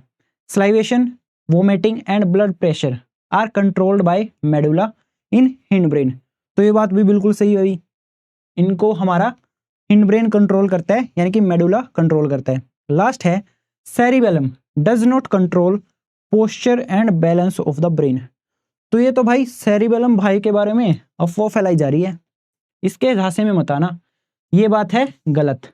चलिए आगे बढ़ते हैं। नर्वस सिस्टम के बाद अब बारी है एंडोक्राइन सिस्टम की। यहां पर एंडोक्राइन का मतलब होता है एंडोक्राइन ग्लैंड्स, यानी कि एक पूरा सिस्टम, एक पूरा नेटवर्क होता है हमारी बॉडी में एंडोक्राइन ग्लैंड्स का। अब भैया हमें ये तो नहीं पता कि एंडोक्राइन ग्लैंड्स क्या होती हैं, ये भी बता देता हूँ। एंडोक्राइन ग्लैंड्स होते हैं डक्टलेस ग्लैंड्स, जिनके पास अपने डक्ट प्रेजेंट नहीं होते, अपना खुद का डिलीवरी सिस्टम नहीं होता, जो हार्मोन्स प्रोड्यूस करती हैं एंड रिलीज करती हैं। अब दो प्रकार की ग्लैंड्स होती हैं, एक डक्टलेस ग्लैंड्स जिनके पास अपना डिलीवरी सिस्टम नहीं होता, डक्ट्स प्रेजेंट नहीं होते। दूसरी होती है एक्सोक्राइन ग्लैंड्स जिनके पास डक्ट्स प्रेजेंट होते हैं, यानी कि खुद का डिलीवरी सिस्टम होता है। जैसे कि हमारे माउथ में होती है सलाइवरी ग्लैंड, पिछले चैप्टर में पढ़ा था, क्या प्रोड्यूस करती है? सलाइवा। सलाइवा को प्रोड्यूस करेंगी और स्टोर कर लेंगी, जैसे ही जरूरत होगी डक्ट्स के थ्रू इस सलाइवा को हमारे माउथ में रिलीज कर देंगी, यानी कि एक डायरेक्ट क्या है डिलीवरी सिस्टम इनके पास प्रेजेंट है। वहीं पर एंडोक्राइन ग्लैंड्स के पास अपना खुद का डिलीवरी सिस्टम नहीं होता, तो ये जो हार्मोन्स है ये हमारे बॉडी के ऑर्गन्स तक, हमारे टिश्यूज तक कैसे पहुंचेंगे? तो ये हमारी बॉडी का जो सबसे बड़ा डिलीवरी सिस्टम होता है, सर्कुलेटरी सिस्टम, उसका यूज करती है। इन हार्मोन्स को ये क्या करती हैं? डायरेक्टली हमारे ब्लड में रिलीज कर देती हैं, और वहां से जो हार्मोन्स है वो हमारे बॉडी ऑर्गन्स तक एंड टिश्यूज तक पहुंच जाते हैं। The endocrine system is a network of ductless glands that produce and release hormones. Hormones क्या होते हैं? केमिकल मैसेंजर्स होते हैं जो हमारी बॉडी में कोऑर्डिनेशन को मेंटेन करते हैं। Hormones are chemical messengers that regulate and coordinate various body functions. Hormones are released directly into the blood. They travel through the blood to reach target organs and tissues. They help in control, coordination, and maintenance of body functions like growth, metabolism, and reproduction. अब आपके NCERT की book में कुछ major glands है, इनके अलावा 2-3 glands और है, इनके बारे में आपको पढ़ना है। सबसे पहले इनकी लोकेशन आपको पता होनी चाहिए। सबसे पहली है पिट्यूटरी ग्लैंड, ये कहां पर प्रेजेंट होती है? आपका जो ब्रेन है उसके जस्ट नीचे यहां पर। उसके बाद थायराइड ग्लैंड, आपका जो गला है थ्रोट, यहां पर प्रेजेंट होती है थायराइड ग्लैंड। उसके बाद पैराथायराइड ग्लैंड, आपकी जो थायराइड ग्लैंड होती है उसके जस्ट ऊपर येलो कलर के 4 डॉट्स दिखाई दे रहे होंगे, इन्हें बोलते हैं पैराथायराइड ग्लैंड। कितनी होती है? 4। नेक्स्ट है थाइमस ग्लैंड, ये जो आपकी चेस्ट है यहां पर प्रेजेंट होती है थाइमस ग्लैंड। नेक्स्ट है एड्रेनलिन ग्लैंड, आपकी जो किडनीज होती है दोनों किडनीज के ऊपर यहां पर प्रेजेंट है एड्रेनलिन ग्लैंड। नेक्स्ट है पैनक्रियाज, आपका जो स्टमक है उसके जस्ट पीछे प्रेजेंट होते हैं पैनक्रियाज। ये जो ग्लैंड्स है ना ये मेल्स एंड फीमेल्स में सेम होती है। उसके बाद कुछ रिप्रोडक्टिव ग्लैंड्स होती है, मेल्स के अंदर टेस्टिस एंड फीमेल्स के अंदर ओवेरीज। आपको इनकी लोकेशन पता होनी चाहिए, इनके हार्मोन्स पता होने चाहिए कौन से रिलीज करते हैं, उनके फंक्शंस एंड इनसे रिलेटेड कुछ डिसऑर्डर्स के बारे में पता होना चाहिए। तो चलिए अब उन्हें देखते हैं। अब आपके एग्जाम में जो क्वेश्चन आएगा वो आएगा यहां से, तो मेरे लाडलो घबराने की बात नहीं है, आपके भाई ने सिस्टम सेट कर रखा है। सबसे पहले ग्लैंड्स, उनके हार्मोन्स, इनकी लोकेशन क्या होती है, इनके जो भी मेन फंक्शंस होते हैं वो भी मेंशन किए हैं, एंड इनसे रिलेटेड जो भी इफेक्ट्स या फिर डिसऑर्डर्स होते हैं वो भी मेंशन किए हैं। अब आपके एग्जाम में जो क्वेश्चन आएगा ना वो यहीं से आएगा, इसके बाहर से नहीं आ सकता। सबसे पहले देखते हैं हाइपोथैलेमस, नाम सुना हुआ लग रहा है, फोर ब्रेन का पार्ट होता है। कहाँ पे प्रेजेंट होता है? पिट्यूटरी ग्लैंड से जस्ट ऊपर, fore brain just above pituitary gland. कौन सा हार्मोन रिलीज करता है? Releasing hormone. भैया अब ये कैसा नाम है? रिलीजिंग हार्मोन, जैसा इसका नाम वैसा इसका काम। तो ये क्या करता है? पिट्यूटरी ग्लैंड के पास जाएगा और इसे ऑर्डर देगा कि अपने हार्मोन्स रिलीज करना शुरू करो, यानी कि हाइपोथैलेमस पिट्यूटरी ग्लैंड को कंट्रोल करता है, controls pituitary gland and stimulates it to release hormones, यानी कि इनडायरेक्टली अफेक्ट कर रहा है hormone secretion of other glands. चलिए बढ़ते हैं आगे। इसके बाद है पिट्यूटरी ग्लैंड। पिट्यूटरी ग्लैंड को मास्टर ग्लैंड भी कहते हैं। मास्टर ग्लैंड क्यों कहते हैं? क्योंकि बाकी सारी ग्लैंड्स को ऑर्डर देने का काम करती है, अपना अपना काम करो भाई, अपने अपने हार्मोन्स रिलीज करो, यानी कि बाकी सारी ग्लैंड्स को कंट्रोल करती है कुछ ऐसे हार्मोन्स को रिलीज करके। अब इसे कौन कंट्रोल करता है? हाइपोथैलेमस। तो हाइपोथैलेमस क्या है? हेडमास्टर। ये है मास्टर, एंड बाकी सारी ग्लैंड्स नन्हे मुन्ने बच्चे आपकी तरह, इनकी बात माननी पड़ती है। अब ये कहाँ पे प्रेजेंट होती है? हाइपोथैलेमस के जस्ट नीचे, just below hypothalamus at the base of the brain. कौन सा मेन हार्मोन रिलीज करती है? Growth hormone. तो जैसा इसका नाम वैसा इसका काम, ये हमारी बॉडी में जो भी ग्रोथ होती है, डेवलपमेंट होती है, उसे रेगुलेट करता है, जैसे कि बोन्स की, मसल्स की, जो भी ग्रोथ है। Controls growth and development of bones and muscles, regulates growth of the body. अब इससे रिलेटेड दो डिसऑर्डर्स होते हैं। पहला, अगर ग्रोथ हार्मोन हमारी बॉडी में कम हो जाए, यानी कि डेफिशिएंसी हो जाए, इस केस में होता है ड्वार्फिज्म। इसका क्या मतलब है? अगर आप में से किसी ने गेम ऑफ थ्रोन्स देखी हो तो उसमें टिरियन लेनेस्टर होता है, बेचारा छोटा रह जाता है, उसके भाई बहन तो बड़े होते हैं। वो किस वजह से होते हैं? क्योंकि ग्रोथ हार्मोन की कमी हो जाती है बेचारे टिरियन लेनेस्टर में। अब अगर ये हार्मोन ज़्यादा हो जाए, ग्रोथ हार्मोन हमारी बॉडी में अगर ज़्यादा हो जाए, यानी कि एक्सेस में हो जाए, यहाँ पर होता है जायंटिज्म। जैसे हमारा द ग्रेट खली एंड गेम ऑफ थ्रोन्स में भी आपने जायंट्स देखे होंगे। वहां पर क्या है, उनकी बॉडी में ग्रोथ हार्मोन ज्यादा होता है, तो इस केस में क्या होता है? जायंटिज्म। इसके बाद है पीनल ग्लैंड। ये जो पीनल ग्लैंड है ना, ये हमारे ब्रेन वाले पार्ट के काफी अंदर की तरफ प्रेजेंट होती है, डीप इनसाइड द ब्रेन। आप यहाँ पे देख भी सकते हो, आपका जो ब्रेन वाला पार्ट है इसके काफी अंदर ये प्रेजेंट होती है। कौन सा हार्मोन रिलीज करती है? मेलाटोनिन। और इसका क्या काम होता है? हमारी जो स्लीप साइकिल है उसे रेगुलेट करना, regulates sleep wake cycle and biological clock. अब इसका जब बैलेंस बिगड़ेगा तो क्या होगा? हमारी जो स्लीप साइकिल है, हमारा जो स्लीप पैटर्न है, वो डिस्टर्ब हो जाएगा। सिंपल है। अब इसके बाद होता है थायराइड ग्लैंड। तो ये थायराइड ग्लैंड आपकी नेक के अंदर जो आपका विंड पाइप होता है, जिसे हम ट्रैकिया भी बोलते हैं, इसके ऊपर अटैच्ड होती है, attached to the wind pipe in the neck. कौन सा हार्मोन रिलीज करती है? Thyroxine. Thyroid gland, thyroxine, same से नाम याद रहेगा। अब थायरोक्सिन का काम होता है आपकी बॉडी में जो भी कार्बोहाइड्रेट्स, प्रोटीन्स या फिर फैट्स प्रेजेंट है, जो आपको फूड से मिले, उनके मेटाबॉलिज्म को रेगुलेट करना। अभी जो थायरोक्सिन है ना, इसके सिंथेसिस के लिए, यानी कि इसके प्रोडक्शन के लिए थायराइड ग्लैंड को चाहिए होता है आयोडीन। आयोडीन कहाँ से मिलेगा? हमारे फूड से, हमारी डाइट से। हम आयोडीन वाला सोल्ट यूज कर सकते हैं, है ना। अब इसकी जब कमी होगी, आयोडीन की कमी होगी आपकी बॉडी के अंदर, तो थायरोक्सिन जो हार्मोन है इसका प्रोडक्शन कम हो जाएगा। और इस केस में एक डिसऑर्डर होता है गोइटर। इसमें क्या होता है? आपकी जो नेक है वो सूज जाती है। चलिए आगे बढ़ते हैं और ग्लैंड्स देखते हैं। अब नेक्स्ट आती है पैराथायरॉइड ग्लैंड। कहां पे प्रेजेंट होती है? Four small glands embedded in the thyroid gland. आपकी जो थायरॉइड ग्लैंड है इसके ऊपर 4 स्मॉल ग्लैंड्स प्रेजेंट होती है, 1 2 3 4। इन्हें हम बोलते हैं पैराथायरॉइड ग्लैंड। कौन सा हार्मोन रिलीज करती है? पैराथ्रोमोन। इसका काम क्या होता है? आपकी बॉडी में आपका जो ब्लड है उसके अंदर कैल्शियम एंड फॉस्फेट के लेवल्स को रेगुलेट करना, regulates calcium and phosphate levels in blood.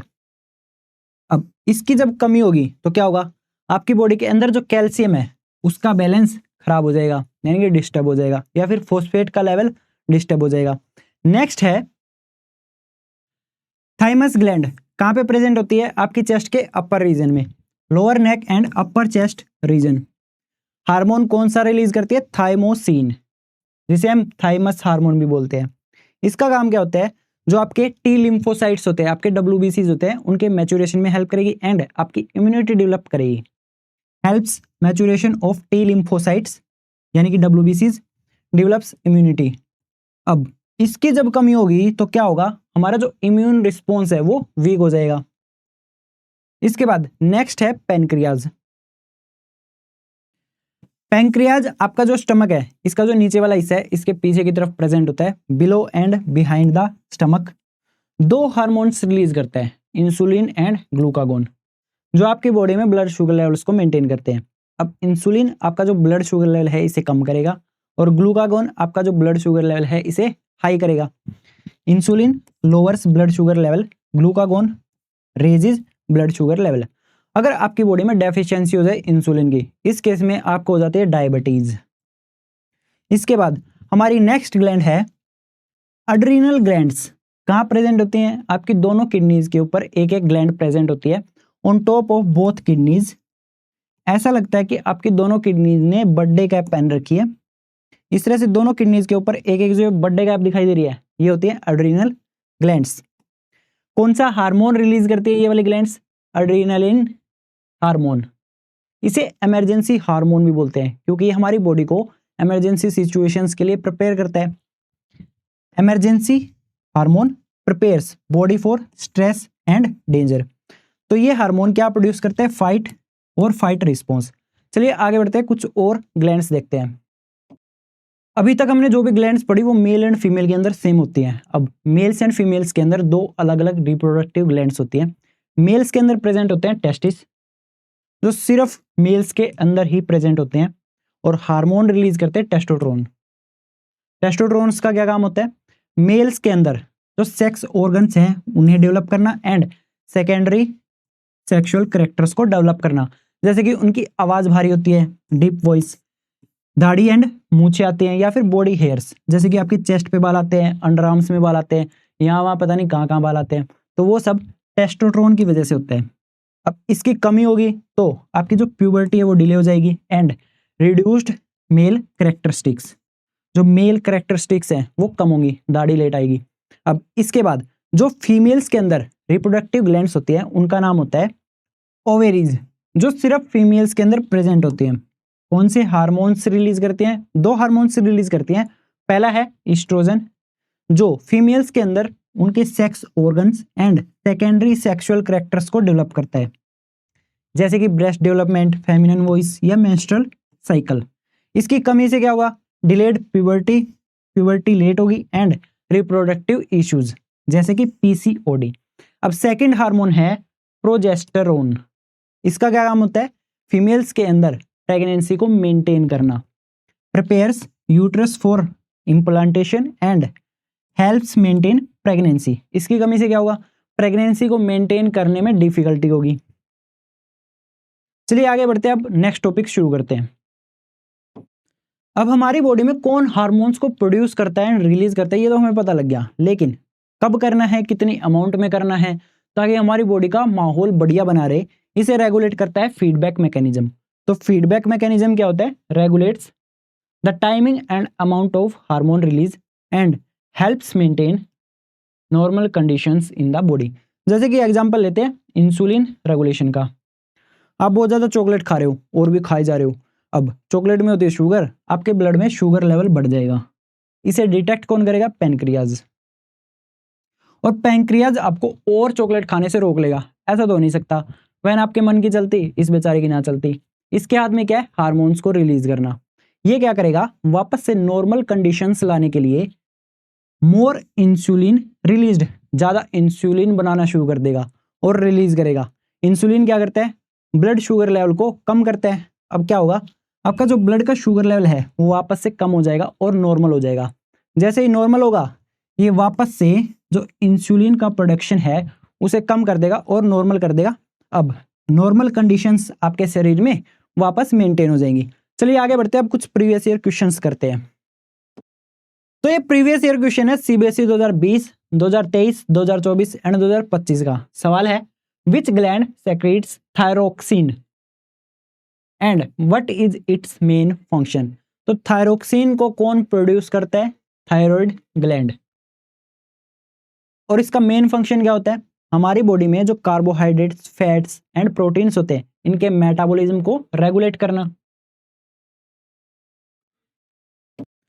अब ये वाला प्रीवियस ईयर क्वेश्चन आपके एग्जाम में काफी बार रिपीट हुआ है। सीबीएसई 2015, 16, 17, 20, 23 एंड 2025 में भी एक ऐसा ही सवाल आपके एग्जाम में आया है। Write the role of insulin in regulating blood sugar levels in the human body, mention the disease caused due to its deficiency. अब इंसुलिन क्या करता है? ब्लड शुगर लेवल को कम करता है। कैसे करता है? शुगर से बनती है ग्लूकोज। हमारे बॉडी सेल्स को ग्लूकोज चाहिए होती है एनर्जी के लिए, तो ये क्या करेगा? हमारे बॉडी सेल्स को हेल्प करता है इसे एब्जॉर्ब करके एज ए एनर्जी यूज करने में और साथ में स्टोर करने में एज ए ग्लाइकोजन। हमने पिछले चैप्टर में पढ़ा था कि एनिमल्स ग्लाइकोजन की फॉर्म में अपने खाने को स्टोर करते हैं, यानी कि ग्लूकोज को स्टोर करते हैं। Insulin lowers the blood glucose level. Sugar से क्या बनती है? Glucose. It helps body cells absorb glucose from the blood and use it for energy और स्टोर इट एज ग्लाइकोजन। आगे डिसीज कौन सी होती है इसकी डेफिशिएंसी से?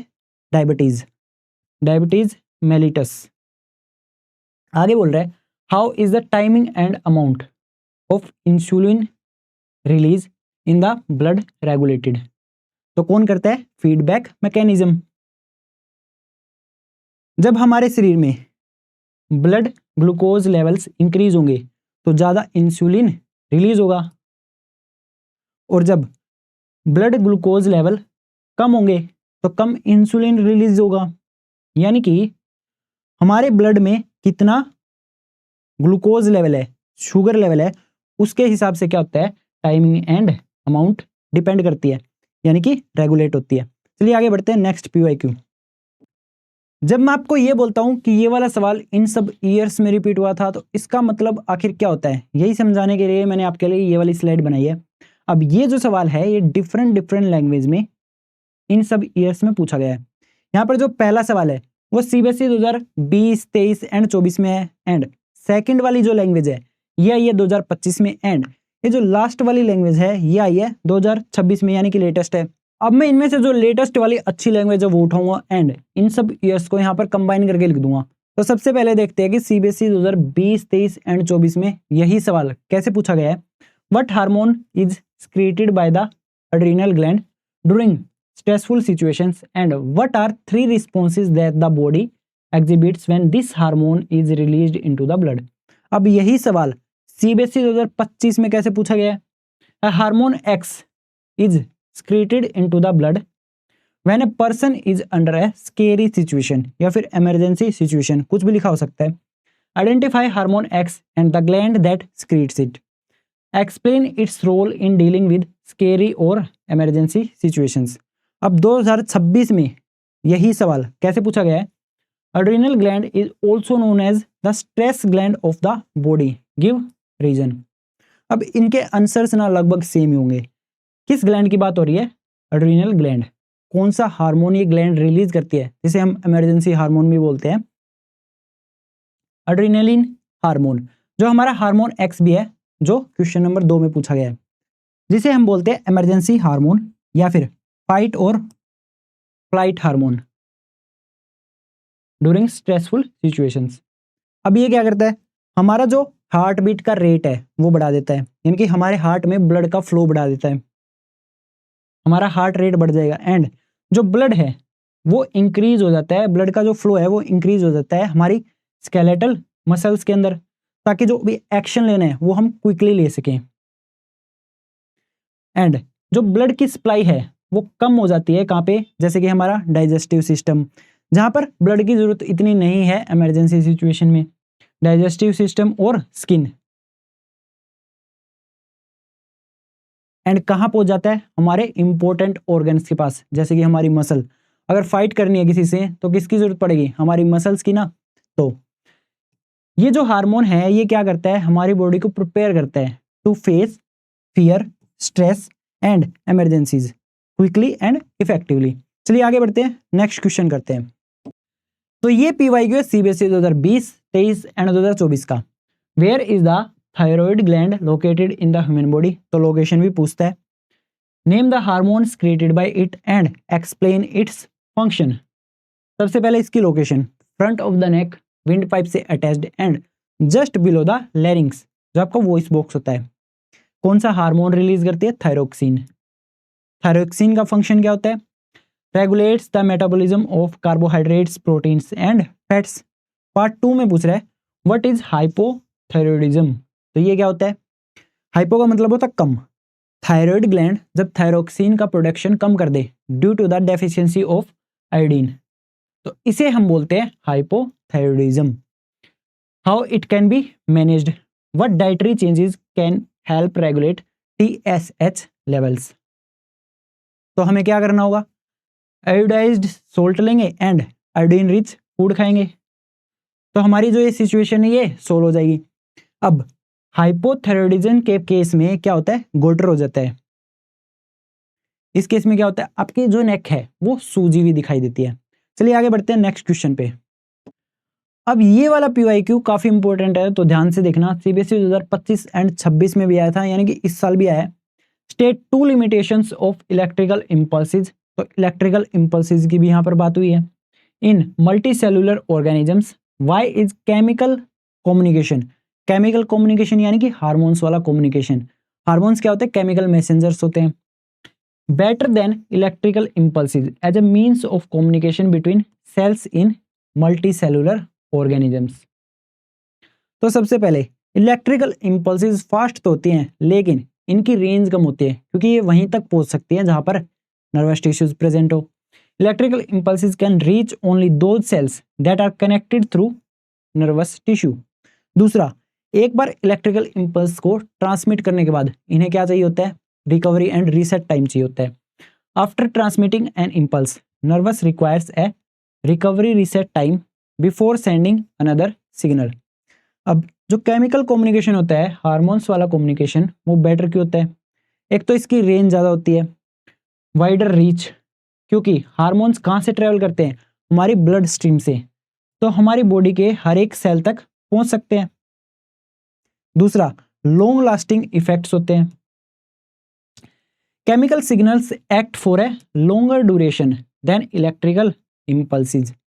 दूसरा, स्पेसिफिक टारगेट के ऊपर एक्ट करते हैं। Hormones act only on target cells having specific receptors.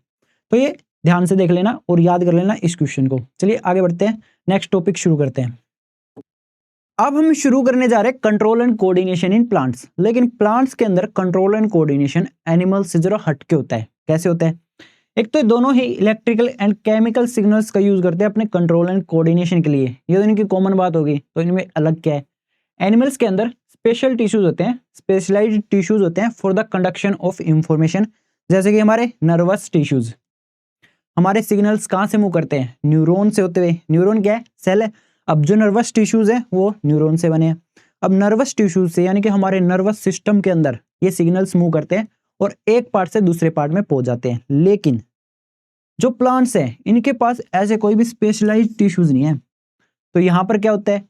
जो इलेक्ट्रिकल एंड केमिकल सिग्नल्स हैं वो सेल टू सेल मूव करते हैं और एक पार्ट से दूसरे पार्ट में जाते हैं। अब हम दोनों के अंदर यानी कि एनिमल्स एंड प्लांट्स के अंदर जो मूवमेंट है यानी कि रिस्पॉन्स है वो कैसे आएगा? Cell change shape to produce response. हमारे केस में क्या होता है? न्यूरोमस्कुलर जंक्शन वाले पार्ट में आपने पढ़ा था, स्पेशलाइज्ड प्रोटीन्स होते हैं, क्या करते हैं? केमिकल सिग्नल्स को रिसीव करते हैं एंड कॉन्ट्रैक्शन ऑफ मसल करते हैं, जिससे हमारी मूवमेंट होती है। तो ये जो कॉन्ट्रैक्शन है ये कैसे होती है? मसल के सेल्स की शेप चेंज करके। कौन करते हैं? Special proteins. Movement occurs due to change in shape of muscle cells caused by special proteins. वहीं प्लांट्स के अंदर क्या होता है? अमाउंट ऑफ वाटर सेल्स के अंदर चेंज होती है जिससे मूवमेंट होती है। Movement occurs due to change in amount of water in cells. अब ये एक नॉर्मल सेल है प्लांट का, इसके अंदर जब पानी इंक्रीज होगा तो स्वेलिंग हो जाएगी, सूज जाएगा और इसकी शेप बड़ी हो जाएगी। जैसे ही पानी कम होगा तो ये वापस से श्रिंक कर जाएगा, शेप छोटी हो जाएगी। ऐसे ही प्लांट्स के अंदर मूवमेंट होती है। आपने टच मी नोट वाला प्लांट देखा होगा, आप जैसे ही टच करोगे लीव्स फोल्ड हो जाएंगी। ये मूवमेंट भी इसी प्रोसेस से होती है। चलिए आगे बढ़ते हैं, प्लांट्स का कंट्रोल एंड कोऑर्डिनेशन देखते हैं। अब प्लांट्स के पास हमारी तरह कोई नर्वस सिस्टम तो नहीं होता, लेकिन इनके पास होते हैं दो plant movements, trophic movements and nastic movements. अब जो ट्रोपिक मूवमेंट्स होती हैं ये ग्रोथ डिपेंडेंट मूवमेंट्स होती हैं, यानी कि यहाँ पर प्लांट की ग्रोथ होगी, प्लांट बढ़ेगा। वहीं nastic movements growth independent movements होती हैं, प्लांट की कोई भी ग्रोथ नहीं होती। ट्रोपिक मूवमेंट्स में जो रिस्पॉन्स है वो डायरेक्शनल होता है विद रिस्पेक्ट टू स्टिमुलस। जैसे कि हमारा ये छोटू प्लांट, जिस डायरेक्शन से इसे सनलाइट मिलेगी ये उसी डायरेक्शन में ग्रो करना शुरू कर देगा। अब ये जो ग्रोथ है ये परमानेंट होगी एंड इरिवर्सिबल होगी, प्लांट वापस से छोटा तो नहीं होगा। लगभग सभी प्लांट्स में ट्रोपिक मूवमेंट्स होती हैं जो कि एक स्लो एक्शन है। वहीं हमारी नेस्टिक मूवमेंट्स में जो रिस्पॉन्स होता है वो नॉन डायरेक्शनल होता है। जैसे कि आपका छुई मुई का प्लांट, जैसे ही आप टच करोगे ये मुरझा जाएगा, लीव्स इसकी फोल्ड हो जाएंगी, नॉन डायरेक्शनल रिस्पॉन्स है। अब ये जो रिस्पॉन्स है ये कैसा है? Temporary and reversible. कुछ देर बाद इसकी लीव्स वापस से ऐसे हो जाएंगी, लीव्स खुल जाएंगी। Found only in some specialised plants. अब जो नेस्टिक मूवमेंट्स है ये कुछ स्पेशल प्लांट्स में ही होती हैं। इसी के दूसरी तरफ ट्रोपिक मूवमेंट्स लगभग सभी प्लांट्स में होती है। यहाँ पर इमीडिएट एक्शन है, यहाँ पर जो ग्रोथ है वो स्लो है। जो प्लांट की ग्रोथ होती है वो स्लो होती है ना, स्लो एक्शन है। लेकिन यहाँ पर है इमीडिएट एक्शन। जैसे ही आपने टच किया लीव्स फोल्ड हो जाएंगी, प्लांट मुरझा जाएगा, यानी कि एकदम से रिस्पॉन्स आता है। Touch me not folds leaves on touch, तो ये इसका एग्जांपल है। अब आपके एग्जाम में सीबीएसई 2026 में क्वेश्चन आया है, differentiate between movement shown by touch me note plant. किसकी बात हो रही है? नेस्टिक मूवमेंट्स की, एंड ट्रोपिक मूवमेंट्स। आपको यही वाले सारे पॉइंट्स लिख के आने हैं। चलिए आगे बढ़ते हैं, नेक्स्ट टॉपिक देखते हैं। अब ट्रोपिक मूवमेंट्स की भी कुछ टाइप्स होती है, ये इस पे डिपेंड करती है कि हमारा स्टिमुलस क्या है, या फिर प्लांट की जो ग्रोथ है उसकी मूवमेंट है वो टूवर्ड्स द स्टिमुलस हो रही है या फिर अवे फ्रॉम द स्टिमुलस हो रही है। सबसे पहले देखते हैं फोटोट्रोपिज्म। यहाँ पर फोटो का मतलब होता है लाइट, यानी कि हमारा स्टिमुलस है लाइट। अब प्लांट की जो शूट है वो टूवर्ड्स द लाइट ग्रो होती है, जैसे यहाँ पर हो रही है, यहाँ से इसको लाइट मिल रही है, तो ये क्या है? पॉजिटिव फोटोट्रोपिज्म है। वहीं प्लांट की जो रूट है वो away from the light grow होती है, अंडर द सोइल होती है, तो ये है हमारा नेगेटिव फोटोट्रोपिज्म। इसके बाद नेक्स्ट है जियोट्रोपिज्म, जिसे हम ग्रेविट्रोपिज्म भी बोलते हैं। यहाँ पर स्टिमुलस है ग्रेविटी। अब ये डायग्राम देखो, यहाँ पर जो रूट है वो टूवर्ड्स द ग्रेविटी ग्रो कर रही है, यानी कि पॉजिटिव जियोट्रोपिज्म। वहीं शूट ग्रो कर रही है अवे फ्रॉम द ग्रेविटी, यानी कि नेगेटिव जियोट्रोपिज्म। इसके बाद नेक्स्ट है हाइड्रोट्रोपिज्म। यहाँ पर स्टिमुलस है water.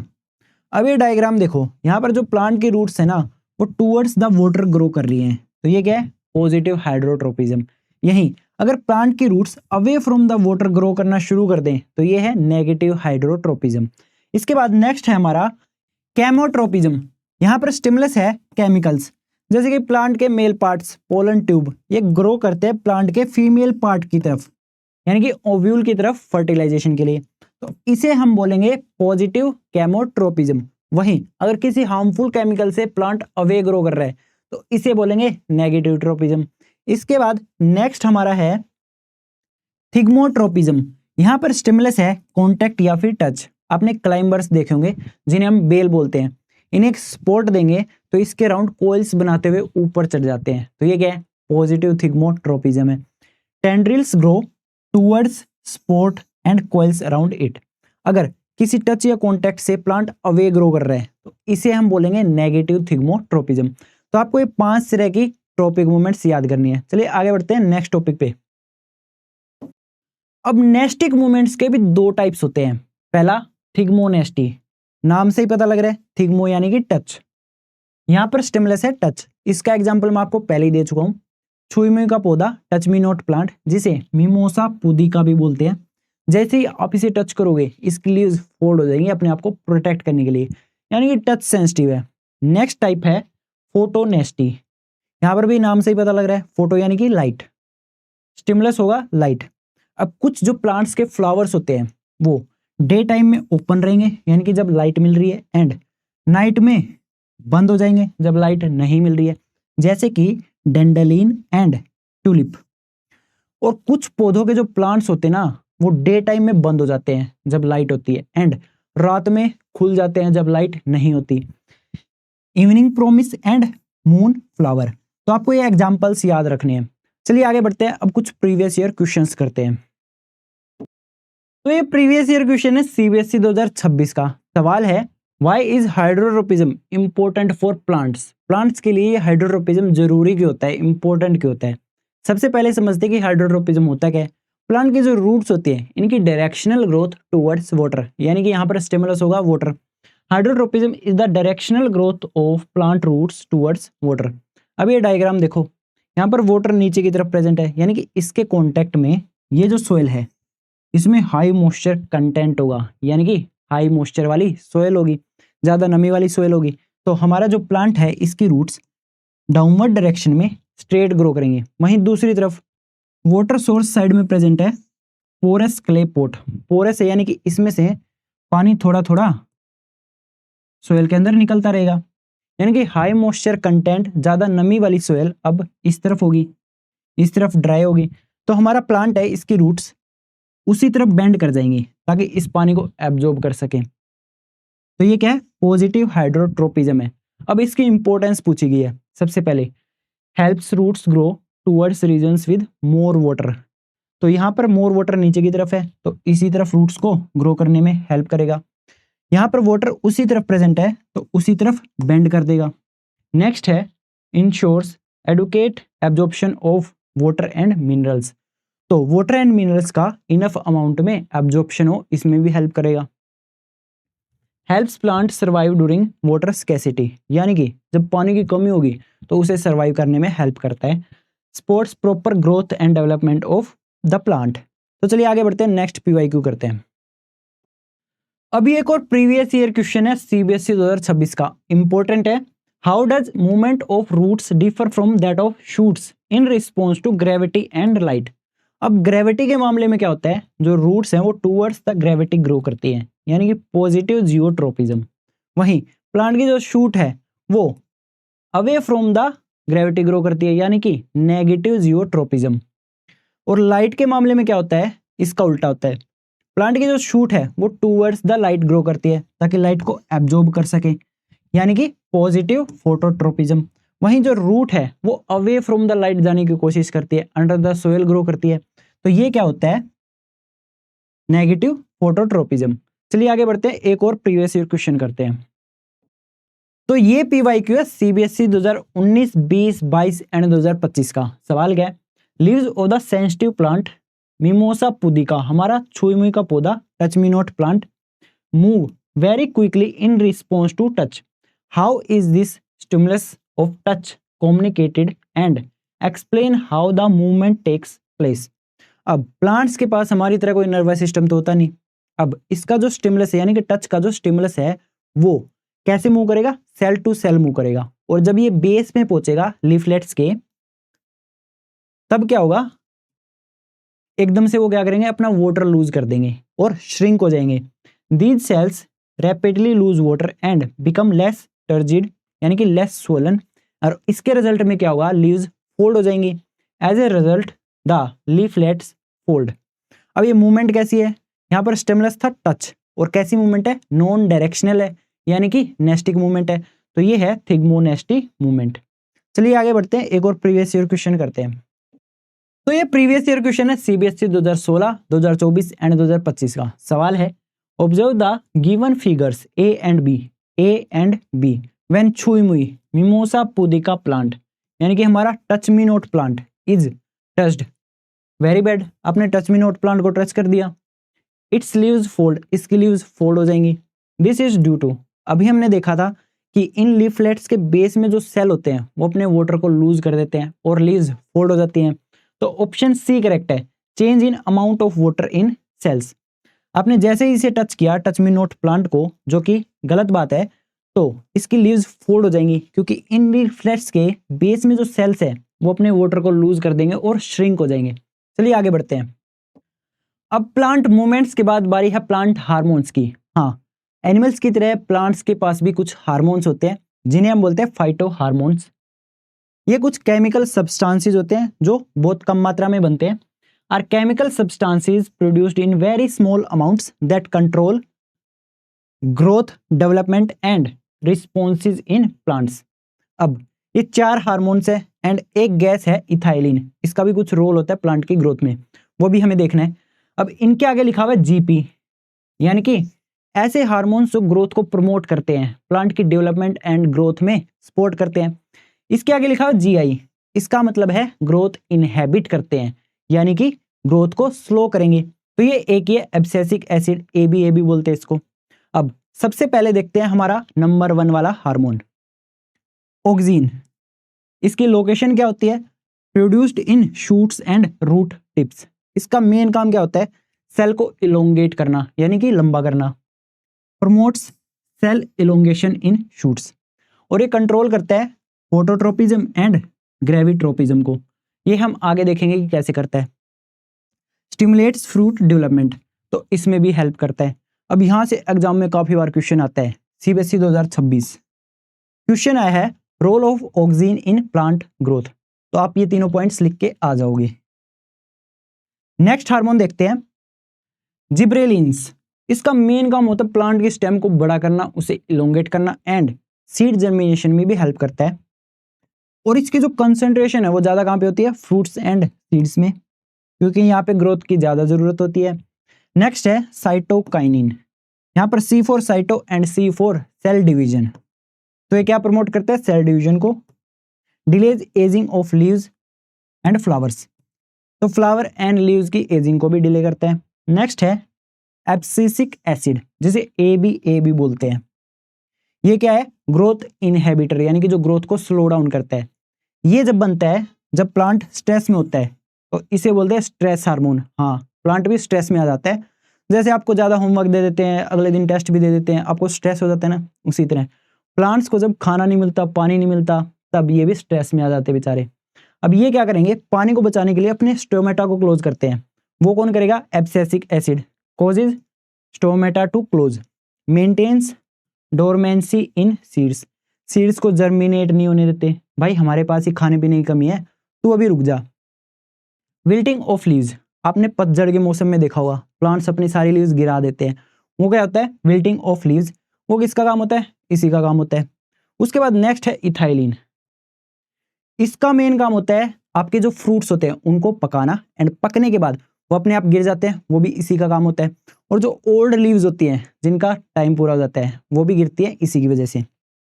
Stimulates ripening in fruits, promotes fruit and leaf drop. जो विल्टिंग ऑफ लीव्स है, यहाँ पर ये हो रहा है स्ट्रेस हार्मोन की वजह से। स्ट्रेस वाली सिचुएशन में खाना पानी बचाने के बाद यहाँ पर जो लीफ ड्रॉप हो रही है, वो जब पुरानी हो जाती है, उसका टाइम पूरा हो जाता है, तब गिरती है, वो करता है इथाइलिन। चलिए आगे बढ़ते हैं, अब कुछ नेक्स्ट टॉपिक करते हैं। अब ये oxygen and bending of plant का क्या मामला है। आपको मैंने बताया कि जो ऑक्सीन होता है वो फोटोट्रोपिज्म को कंट्रोल करता है। कैसे करता है, तो ऑक्सीन होता है, ये मिलता है प्लांट की शूट की टिप में, ठीक है। अब इसे एक तरफ से सनलाइट मिल रही है, यानी कि लाइट मिल रही है, तो ये क्या करेगा, जिस तरफ से लाइट मिल रही है उसके दूसरी तरफ, यानी कि शेडेड पार्ट की तरफ जाके इकट्ठा हो जाएगा, यानी कि इस तरफ आके इकट्ठा हो जाएगा। अब ऑक्सीन क्या करता है, सेल को इलोंगेट करता है, बड़ा करता है। अब जो सेल की ग्रोथ है वो एक साइड में तो ज़्यादा हो जाएगी एंड एक साइड में कम रहेगी। इससे क्या होगा, हमारा जो प्लांट है उसकी जो शूट है वो बेंड हो जाएगी टूवर्ड्स द लाइट। तो इस तरह से इसने क्या किया, फोटोट्रोपिज्म को कंट्रोल किया। अब यहाँ से एग्जाम में क्वेश्चन भी आ रखा है CBSE 2019, 22 एंड 2025 में। क्या क्वेश्चन है, why does a plant bend towards light, ठीक है। तो इसे आप नोट्स में देख लेना। चलिए आगे बढ़ते हैं। आपको थिग्मोट्रोपिज्म याद है, ये एक प्रकार की प्लांट मूवमेंट होती है जहां पे स्टिमुलस होता है टच या फिर स्पोर्ट, और टेंड्रिल्स होते हैं आपके जो क्लाइंबर्स होते हैं, बेले होते हैं, जैसे कि आपके मटर की बेल, उनके जो टेंड्रिल्स होते हैं इस तरह से स्पोर्ट को होल्ड कर लेते हैं उसके अराउंड कोइल्स बना के। अब यहाँ पर भी ऑक्सीजन अपनी टांग आता है। कैसे, जब एक टेंड्रिल कॉन्टेक्ट में आता है किसी स्पोर्ट के, जो ऑक्सीजन है वो उससे दूसरी तरफ मूव कर जाता है, इकट्ठा हो जाता है, यानी कि जो टच वाला पार्ट है उससे दूसरी तरफ चला जाएगा। अब वहां पर ये क्या करेगा, सेल्स को बड़ा कर देगा, इलोंगेट कर देगा। अब जो सेल्स की ग्रोथ है वो बाहर वाली साइड में जहां पे ऑक्सीजन इकट्ठा हुआ था वहां पर ज्यादा होगी, अंदर वाली साइड कम होगी। इससे क्या होगा, जो टेंड्रिल्स है वो बेंड होने लग जाते हैं इस तरह से, और आपका जो स्पोर्ट है उसके अराउंड इस तरह से कोइल कर जाएंगे धीरे धीरे, और हमारा जो प्लांट है वो स्पोर्ट को इस तरह से होल्ड कर लेगा। इसे हम बोलेंगे पॉजिटिव थिग्मोट्रोपिज्म। यहाँ पे कौन अपना रोल प्ले कर रहा है, ऑक्सीजन। चलिए आगे बढ़ते हैं, यहाँ से एक प्रीवियस ईयर क्वेश्चन आया वो देखते हैं। तो ये प्रीवियस ईयर क्वेश्चन है CBSE 2026 का। सवाल है, the growth of tendrils in grape plants is due to. अब ये क्या, पॉजिटिव थिग्मोट्रोपिज्म है, तो यहाँ पर लाइट एंड ग्रेविटी का तो कोई काम ही नहीं है। नेक्स्ट देखते हैं, rapid cell division in tendril cells in contact with support, rapid growth of tendril cells away from the support. अभी हमने क्या देखा, अवे फ्रॉम द स्पोर्ट जो सेल्स हैं जहां पर ऑक्सीजन इकट्ठा हुआ है, जो बाहर वाले सेल हैं यानी कि अवे फ्रॉम द स्पोर्ट, यहां पर सेल्स की जो ग्रोथ है वो ज्यादा हो रही है, यानी कि ऑप्शन हमारा डी करेक्ट है, rapid growth of tendril cells away from the support. चलिए आगे बढ़ते हैं, नेक्स्ट PYQ करते हैं। तो ये प्रीवियस ईयर क्वेश्चन है सीबीएसई 2024, 2025 एंड 2026 का। सवाल क्या है, which plant hormones are responsible for the following processes. सबसे पहला है promote cell division, C for cell division and C for cytokinin. Next है इनहेबिटेशन ऑफ ग्रोथ, तो ये तो भाई एक ही हार्मोन करता है, ABA, जिसे स्ट्रेस हार्मोन बोलते हैं। And fourth wilting of leaves, ये भी वही हार्मोन करता है, ABA, यानी कि एब्सिसिक एसिड। तो सेकंड एंड फोर्थ का होगा abscisic acid, ABA hormone. Third है detection and response to light, यानी कि फोटोट्रोपिज्म। यहां पर अपनी टांग कौन अड़ाता है, ऑक्सीन। अब यही क्वेश्चन 2026 में एक और तरीके से भी पूछा गया है, whose concentration stimulates the cells to grow longer on the side of the shoot which is away from the light। यहां पर कौन होगा, ऑक्सीन, यही अपनी टांग अड़ाता है फोटोट्रोपिज्म में। सो chapter 6 is also snapped. Video को अपने दोस्तों के साथ शेयर जरूर करना। आपका बड़ा भाई हूं, सब्सक्राइब आप कर ही दोगे। मिलते हैं नेक्स्ट वीडियो में, तब तक के लिए हैव फन।